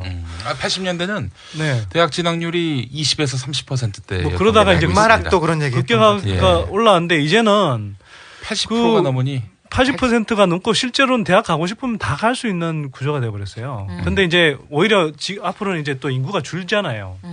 그러면 이 대학들이 학생들을 그러니까 말이 꼬이네요. 아까부터 꼬이고 있었어요. 학생들이 이제 대학 진학 다 하고 나서도 이게 이제 놀게 되는 그런 대학들이 생기는 거예요. 이제 그래서 이제 사실 구조조정과 통폐합도 필요한데 이건 이제 이 뭐라 그래야 되나 좀 왜 악질 사립대들 부패 사학들 있잖아요. 그런 사학들 중심으로 해야 되는데 요번에 뭐 이명박 정부가 또 하는 건 보니까 엉뚱한 방향으로 또 하고 있더라고. 어떤? 아까 지방에 있는 학교들은 중요한 학교잖아요. 그 지역 경제를 해서. 근데 주로 일자리가 서울이나 수도권에 있으니까 일자리를 중심으로 하면 두 가지 문제가 생기는데 지방에 있는 학교들이 점수 나빠요. 그걸로 맞아. 그래서 퇴출 학교를 뽑았지. 그다음에 예술대 같은 경우는 이제 그러니까 취업을 얼마나 시켰느냐 이걸 가지고 또 점수를 넣는데 뭐 지금 예술계 학생들 다 콘크리트 돈 때려 박으니까 문화 쪽에는 뭐 이렇게 인력도 잘 못 키우고 산업도 기본적으로 예술 쪽에 있는 사람들은 비정규직이 많거든요. 그렇지. 좀 전에 이준익 감독이 있다는데 나도 비정규직인데. 그렇죠. 여기 전원 비정규직. 고급 자영업자야. 우리만의 문제 좀 이런 거야. 뜬 코미디언이지만 그 학교를 놓고 평가를 해보면은 이준익 감독까지 성공한 사람도 취직이 안 된 걸로 잡히니까요. 당연하지. 문화예술 쪽에 불리한 거니까 거기를 없애겠다는 거 아니에요. 그래서 이런 일도 있었습니다. 그 학교가 배출한 그 뭐 예를 들면 CEO라든지 이런 사람들한테 우리 학생들 일단 그 의료보험비 이런 거 다 우리가 낼 테니까 취업한 걸로 일단 해주고 감사가 끝나면은 그때 걷어드리겠습니다. 걷어드린다. 그러니까 말하자면은 취업을 어떤 식으로 보냐면은 4대 보험 혜택을 받고 있느냐 아니냐 이걸로 이제 취업 여부를 가리는 거거든요. 그래서 지역별로 좀 고려를 해야 되고 그다음에 그 과의 특성 같은 게 있을 거 아니에요. 일단 특성을 고려해야지. 일단 국문과면은 일단 소설가 되면 제일 잘 된 건데 소설가들 다 비정규직이거든요. 그 세봐야 그럼 취직한 사람 없을 테니까 없애자 이러는 거 아니에요. 미친 짓이죠 지금. 그 지방 이야기 하셔서 그런데 제가 이제 지역 MBC에 한번 한 반년 정도 MC를 본 적이 있었습니다. 그런데 이제 그 당시 KTX 문제와 관련해서 토론이 붙었어요. 아주 재밌었습니다. 서울에서 대구까지 경부고속철도 1단계가 개통되지 않았습니까? 네, 그랬죠. 대구 지역의 의사들이 말이죠. 진료를 했는데 암이네? 그랬을 때 환자한테 어떻게 얘기하는지 아십니까? 어떻게? 암입니다. 이렇게 얘기 안 됩니다. 좀 더 봐야 될 것 같습니다. 내일 또 오시죠. 이런다는 거예요. 왜냐하면은 암입니다 하면 바로 그 즉시 서울로 간다는 거예요. 내가 그 얘기 들었어. 근데 이제는 서울에서 부산까지 또 다이렉트 또 2단계 완성이 되지 않았습니까? 부산 의사들도 지금 떨고 있다는 거예요. 그래서 이게 그래서 제가 그때 아이디어를 낸 게 있습니다. 내려오는 건 그 고속철도로 하고 올라가는 건 다 완행 거야. 모든 역을 다 서고 그렇게 하면은 지역 균형 발전 어느 정도 보장할 수 있다. 보통 그거를 블랙홀 효과라고 해요. 그러니까 두 도시가 있을 때 한쪽 도시가 크잖아요. 그러면은 좋은 거는 그쪽 도시 다 빨아가거든요. 그러니까 비싸고 뭐 이런 값 있고 그런 그렇구나. 거. 노동자는 저쪽에 있더라도 사장들은 그렇게 하면 다 올라가 버려요. 그런 의미에서 보면은 김대중 대통령님의 그 희한은 정말 대단했다. 이 경부 고속도로 지을 때 말이죠. 김대중 대통령님이 무조건 반대한 걸로 이렇게 알려져 있는데 그게 아닙니다. 그분은 대안을 이렇게 냈어요. 서울에서 이 성대모사를 하죠. 성대모사. 이 서울에서 부산, 부산에서 서울, 이 안 돼요. 이거보다도 이 서울에서 강릉, 이 광주에서 포항 이런 식으로 동서 라인으로 하게 되면은 흉내가 잘 안 된다. 그래가지고 뭐 이렇게 말하자면 이런 걸 좀 넣어야 되잖아. 그 당시는 청년 때였기 때문에. 그래. 요즘은 근데 그것도 다 해서 격자형 도로라고 합니다. 우리나라를 이렇게 다 격자처럼 쳐가지고서 하여간 누가 한마디만 했던 도로는 결국 뚫어요. 아니 이게 이야기 나오니까 오늘 뭐 가계부채 이야기는 어차피 못할 것 같은데 이야기를 마저 하면요. 지금 국토부에서 그렇게 격자형 뭐 도로 만든다 뭐 이런 이야기를 하잖아요. 그러면 예산이 2019년까지 배정한 예산이 200조 원 가까이 돼요. 그러니까 이걸 뭐 다 하지는 않더라도 상당 부분은 제가 보기에는 할 거라고 봐요. 근데 한번 생각해 보세요. 우리가 지금 서울시 의무급식 예산 그거 막 700억 가지고 뭐 무상복지 포퓰리즘이니 무슨 뭐 경제가 파탄 날 것처럼 이야기를 했잖아요. 근데 이렇게 막 질러대는 거에 대해서는 전혀 이야기를 안 한다고. 그러니까. 그다음에 지금 뭐 서울 하고 인천공항철도 그것도 지금 KTX 민자로 했는데 엄청나게 지금 적자 보고 있잖아요. 그런데 그걸 또 지금 장사가 안 되는데 동계올림픽 기간 중에 인천에서 지금 평창까지 KTX 놓자는 거 아니에요? 9조 원 들여서. 그거 안 가요, 그거 한 달 잔치하는 거 가지고 그걸 9조 원을 들여서 지금 하자는 거예요. GEC 또 하면 되겠네 그럼. 좋아지는 건 경제 건설업체. 효과 450조. 아니 GEC에서 그 돈 가지고 벌어서 도로 놓으면 되겠네. 그러니까 이제 그런 사업들을 다 뭐 삼성물산이라든지 현대건설 같은 이렇게 건설업체들이 제가 하니까. 한번 계산해 보니까 고속도로 1km만 안 놓으면요 줄이면은 도서관 하나를 만들 수 있더라고요. 그러니까 진짜 큰 선 하나만 딱 끊으면은 도서관 100개 만드는 거예요. 근데 이명국 정부 들어와서 중고등학교에 사서교사가 몇 명 늘었는지 아세요? 모르지. 그러니까 사서 선생님. 사서 도서관. 네. 학교 사서의 선생님. 사서교사. 늘었을까? 늘었어? 그랬을 것 같은데. 한번 그래서 찍어보세요. 제 아내가 사서교사 출신입니다. 좀 알겠네. 네. 아니 근데 뭐 얼마나 늘었는지 결혼과 함께 모르지. 은퇴를 해서 9년 전에 이제 현장을 떠났는데 남편이 좀 버니까 또 편안하게 또 은퇴를 하셨고. 앞부터 말하면요. 꽁명 늘었습니다. 한 명도 안 늘었다. 그다음에 이 사서교사라는 제도가 사실은 여사님 관심 사업이라서 지난 정권 때 권양숙 형사가 굉장히 열심히 했죠. 도서관에 관한 기본법도 만들고 학교별로 한 명씩 갈 수 있게 막 했는데 문제는 이제 시골 학교는 잘 못 들어간 거예요. 그러니까 그것도 그 여사님들이 관심 있어 하는 데에 따라서 늘고 줄고 하는구나. 근데 제가 이것도 권 여사님을 정치네. 직접 들었는데 요번 정부 바뀔 때요.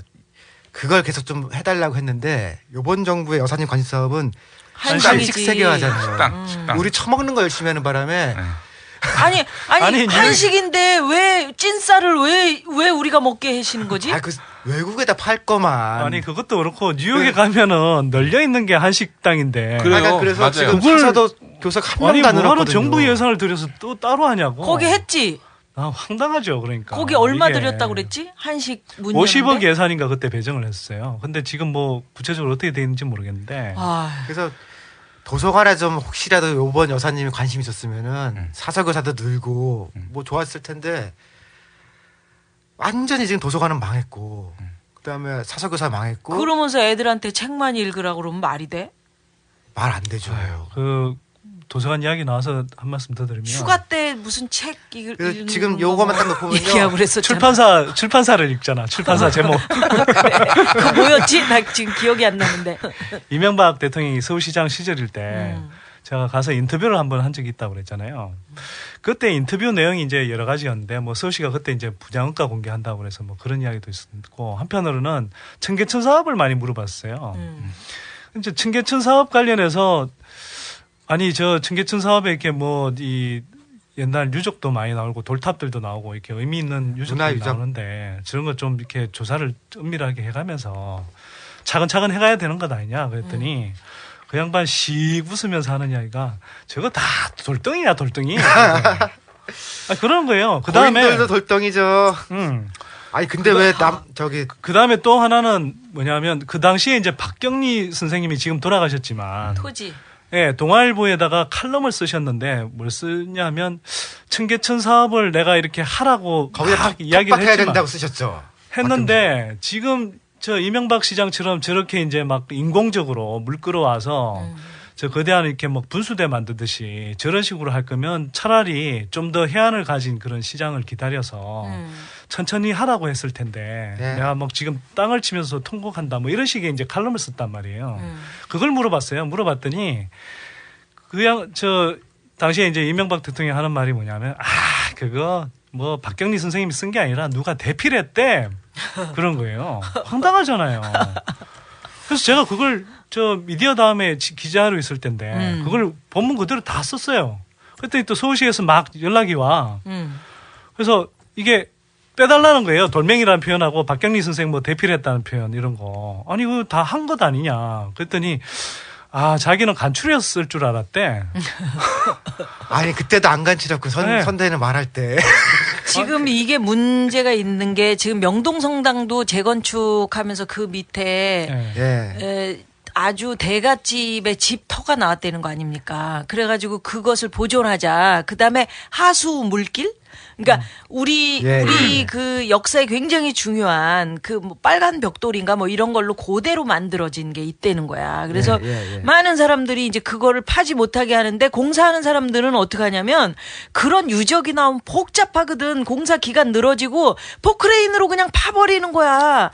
그렇게 해버려야지 빨리빨리 끝나거든. 문화도 그렇게 하고. 그러니까 이 청계천도 이게 돌덩이라고 표현하는 게 맞는 거야. 혹시 보호해야 되는 뭐 나오잖아요. 그리고 웅덩이나 습지라든가 나무 있으면은 밤에다 부질러 버리고 파버려요. 그러니까 사실 우리가 무식한 시대를 지금 살고 있는 거죠. 지금 이명박 대통령은 사실 이제 저는 건설족의 수계라고 표현을 하는데 사실 이 건설족은 기본적으로 문화라든지 뭐 교육이라든지 이런 거하고 거리가 멀어요. 그러고도 제가 아까 근데 이제 그 이야기를 조금 마저 하면 박경리 선생 돌아가셨잖아. 그래서 그 근간문화 훈장을 막 추수했다고. 그런데 그거 장면 딱 보니까 이제 제가 인터뷰했던 장면이 딱 생각이 나잖아요. 전혀 교양도 없고 문화적인 소양이라고는 전혀 없는 사람이 박경리 선생 돌아가셨다고 무슨 뭐 대한민국 민족 문학에 큰 별이 졌다라는 식으로 이렇게 뭐 근간문화 훈장 추수한다고 이게 하는 거 보면서 정말 물론 뭐 대통령이니까 그런 쇼 할 수 있지만 빈소 방명록에다 남긴 게 이런 말이었죠. 고이 잠드소서가 맞는데 고희 잠드소서. 고희. 이명박의 이맹박으로. 청계천에 한동안 뭐가 있었냐면은 아주 그 희귀한 물고기. 그러니까 저기 물이 깨끗한 데서만 살 수 있는 잡아왔다는 거 아니에요? 그 물고기가 살고 있다 그래가지고 막 그 공무원들이 꺽치라고 그랬나 그때 하여튼 뭐 예쁜 뭐 어떤 이름이었었어. 거는 대전에 있고 어떤 건 광주에만 살고 그런 건데 막 거기서 나와가지고서. 근데 그게 그 생태학자들 얘기를 들어보니까 스스로 거기서 이렇게 그러니까 태어날 수 없는. 아니 거기는 번식이 안 되는. 아니 올라올 수가 없고요. 그 무슨 올라오려면은 소란가 뭔가 그 안에서만 남해바다로 나와가지고 서해로 거슬러 올라와서 한강으로 간 다음에 다시 그 펌프 모터를 타고 가서 동아일보 앞으로 내려와서 물고기들이 날아다녀. 날치도 않은데. 이건 뭔가 깨끗한 물이다. 여기 문제 없다 하는 걸 보여주기 위해서 누군가가 물고기를 거기다 놓대는 거야. 서울시가 거기 비 오면 몇 천만 원씩 예산을 들여서요. 그 사서 풀어요 주기적으로. 진짜?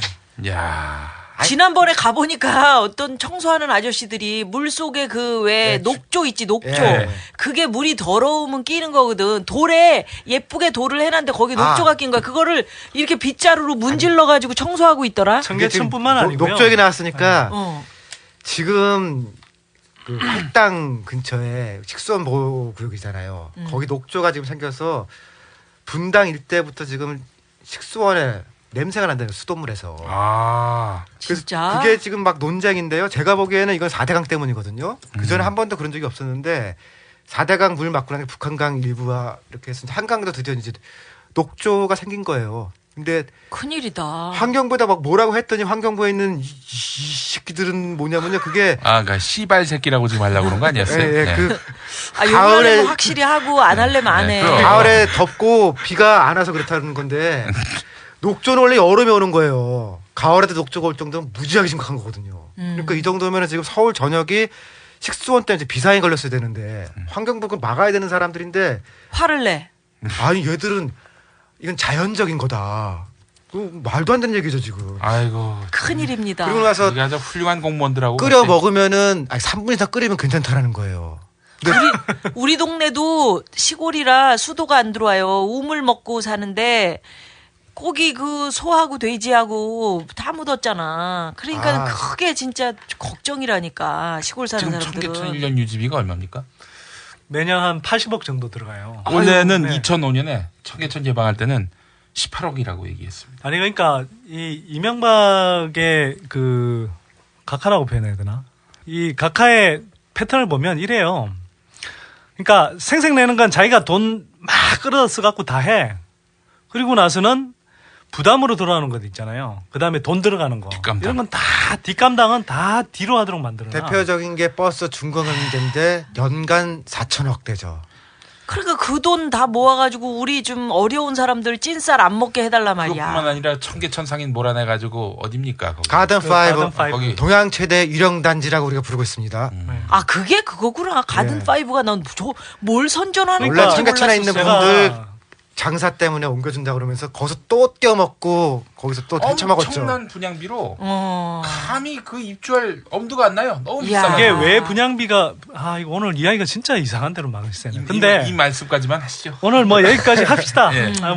근데 이건 제가 진짜 진공인데 이게 원래는 이게 뭐 턴키라는 건 나중에 설명할게요. 뭐 한번 턴키 우리가 턴키 하다가 첫 번째, 두 번째 잘린 방송이 턴키 설명하다 잘렸어요. 아니 근데 턴키라는 건 쉽게 말하면 이게 설명하지 말고 1,000억에 할 수 있는 오늘 거 또 잘려.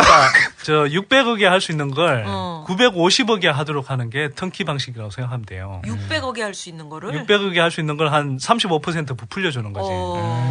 그러니까 이건 그리고 누가 먹냐 하면 삼성, 뭐 현대, 뭐 SK, 뭐 이런 상위 6개 재벌 건설사들이 뭐든지 다 그 사람들이 먹네. 예, 도리하는 거죠. 큰 거는. 그러니까 이런 구조들을 사람들이 잘 모른다고. 이 자세한 건 검색 한번 해보시면 제가 쓴 글이 많고요. 턴키, 뭐 담합 이렇게 쓰면 나오니까.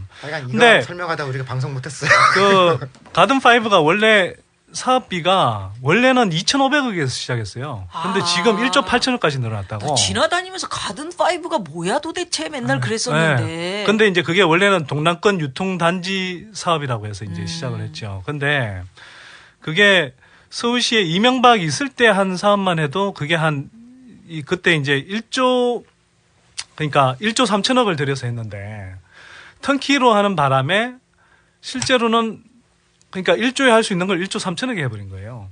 그러니까 그만큼 공사비 많이 들어갔으니까 분양가가 올라갈 수밖에 없잖아요. 그러니까 이게 이명박이 사실은 청계천변에 있는 그런 공구상가들 저렴한 분양가로 이렇게 분양할 수 있도록 해주겠다고 그랬는데 이게 이제 이렇게 공사비가 뛰어버리니까 분양가도 확 올라갈 수밖에 없잖아요. 그러니까 이 공구상가들이 들어갈 수가 없지. 그렇네. 그 영세한 회사들이. 그러니까 이게 이제 유령상가로 생각한 거죠. 뉴타운에서 사람들이 똑같은 거지. 다 이런 식으로 원주민들이 도저히 살 수가 없는 그런 상태가 된 거죠 이게. 근데 이제 당시 그 가든5 효과는 뭐였냐면은 청계천에 있는 상인들을 싹 몰아내기 위한 거죠. 이주를 시켰는데 MB가 가서 열심히 설득해가지고 보냈다. 와, MB는 안 되는 것도 되게 하는 지도자구나. 이런 이미지를 여기서 잔뜩 만들어냈다는 거죠. 알고 보면 사기였는데. 그렇네. 아니 이명박이 뭐 천몇백 번 만났다 이렇게 이제 표현했잖아요. 자기가 만난 건 뭐 두세 번밖에 안 돼. 근데 그냥 공무원들이 만난 걸 다 숫자를 온갖 명목으로 만난 거 그런 거 다 합쳐갖고 자기가 만든 걸로 만들어본 거지. 그러면 뭐 우리 대통령께서는 근데 이제 100번 만났겠네요. 그렇지. 근데 청계천 사업의 이제 최대 수혜자들이 누구냐 하면 청계천에 시작하는 데가 어떤 신문사들이 있어요. 동아일보 있죠. 조선일보도 있고. 동아일보 옆에 수도꼭지 그러니까 사실 엄청난 혜택을 본 거거든. 예를 들면 동아일보 같은 데는 그 동아 미디어 센터 같은데 임대료가 엄청 올라가 2배 가까이 뛰었어요. 청계천 사업 때문에. 근데도 동아를 사실 논하는 거 아니에요. 그러니까 언제 우리가 언론사들이 그렇게 해서 물론 방송도 마찬가지고 그 땅 장사 해가지고 어떻게 벌었는지를 한번 얘기를 해보자 말이지. 다뤄야 될 게 너무 많네. 오늘 근데 많아. 진짜 너무 중구난방 오늘 아닌가? 아이디어가 많이 나왔어. 아니야. 아이디어 많이 나왔고 어찌됐건 그 우리 청년들이 지금 쌀 문제. 찐쌀 얘기부터 여기까지 왔죠. 그니까 찐쌀을 먹으면서 굉장히 심각한 거라고. 돈도 못 벌고 학비도 많아지고 그다음에 과일도 못 먹고. 그 아이들을 위해서 우리가 드려야 될 어떤 교육이라든지 이 보건, 사회 복지 서비스라고. 이런 것에 들어갈 돈이 지금 토건 사업에 들어간 거다 해서 이렇게 이제 우리가 얘기가 흘러서 들어왔는데 거기에서 재벌 이야기를 조금 하고 끝낼게요. 그러니까 삼성 했어. 이야기인데 아까 삼성 LG 다 했어. 아니 삼성 이야기를 조금 더 하면 아까 이제 외식 뭐 그 업체 이런 거 이야기했잖아요. 삼성 에브랜드 들어와 있다고 그랬잖아. 삼성 에브랜드를 지금 이제 그 삼성과 작년에 저 이부진 씨가 하고 있더라고요. 사장으로. 근데 이부진 씨가 이제 3세에서 이렇게 나서면서 지금 하고 있다는 게 그 뭐 본납이라고 뭐 알티세라는 뭐 그 카페 같은 걸 하고 있어요. 뭐 다 이제 삼성 건물에 다 들어가 있죠. 그런 식으로 아주 굉장히 이제 이 땅 짓고 혐치기식 자명사를 한다고요. 재벌 3세들이 무슨 어려운 제조업을 네. 안 하고 맨날 근데 집, 밥집 그런 거 하고 있더라고요. 네.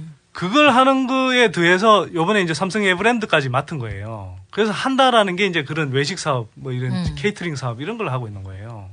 그러니까 도대체 재벌들이 뭐 하고 있다라는 게 뭐 제대로 이렇게 뭐 정말 애플처럼 뭐 애플의 잡스처럼 무슨 뭐 혁신적인 그런 기술을 만들어내서 많은 사람들이 먹고 살 수 있는 산업 생태계를 만들어내는 건 고사하고 이런 거 진짜 자영업자들이 하거나 아니면 중견기업들이 해도 되는 걸 이런 식으로 파고 들어가고 있다고. 그다음에 또 하나만 요거 말씀드릴게요. 그냥 이 젊은 친구들 이야기 나왔으니까 우리가 대학까지 졸업하는데 거의 2억 가까이 들거든요. 엄청난 돈이 들어간다고. 근데 이런 친구들 중에 제일 똑똑하다는 친구들이 삼성이 다 싹쓸이에 가잖아요. 근데 삼성의 평균 근속 연수가 7년밖에 안 돼요. 7년. 그러니까 이번 같은 경우 요번에도 못 가고 중간에 나가야 되는 거죠. 요번에도 삼성에서 뭐 최대 저 사장단 뭐 인사한다 그래서 500인명인가 뭐 대거 승진시켰다 그러잖아요.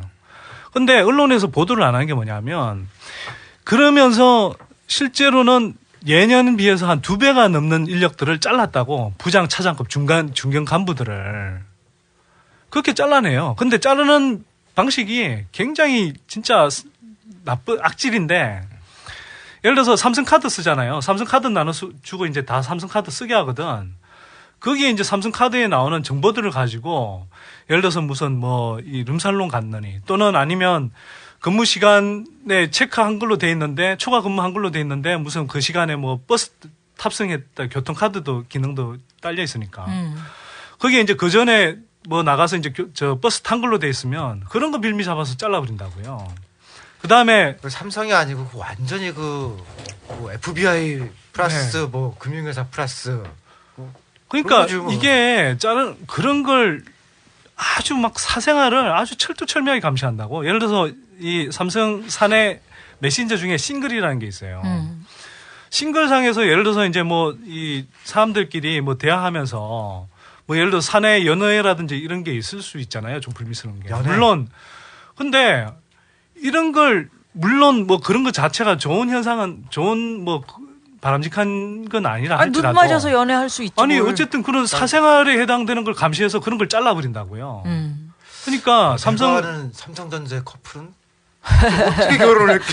아니 그런데 황당한 건 뭐냐면 웃기는 게 아니 이건희 지는 예를 들어서 막 4조 5천억씩 비자금 조성하고 수조 원씩 탈세를 하잖아요. 그리고 뭐 지금 뭐 실형 선고 받은 것만 해도 몇 차례가 되잖아요. 물론 이제 다 특별 사면으로 풀려났지만 그런 사람이 국민들한테 가서는 정직해야 된다 그러고 뭐 요번에 감옥에 나오면서 그랬죠. 삼성 안에서는 뭐 부패를 없애야 된다 그러면서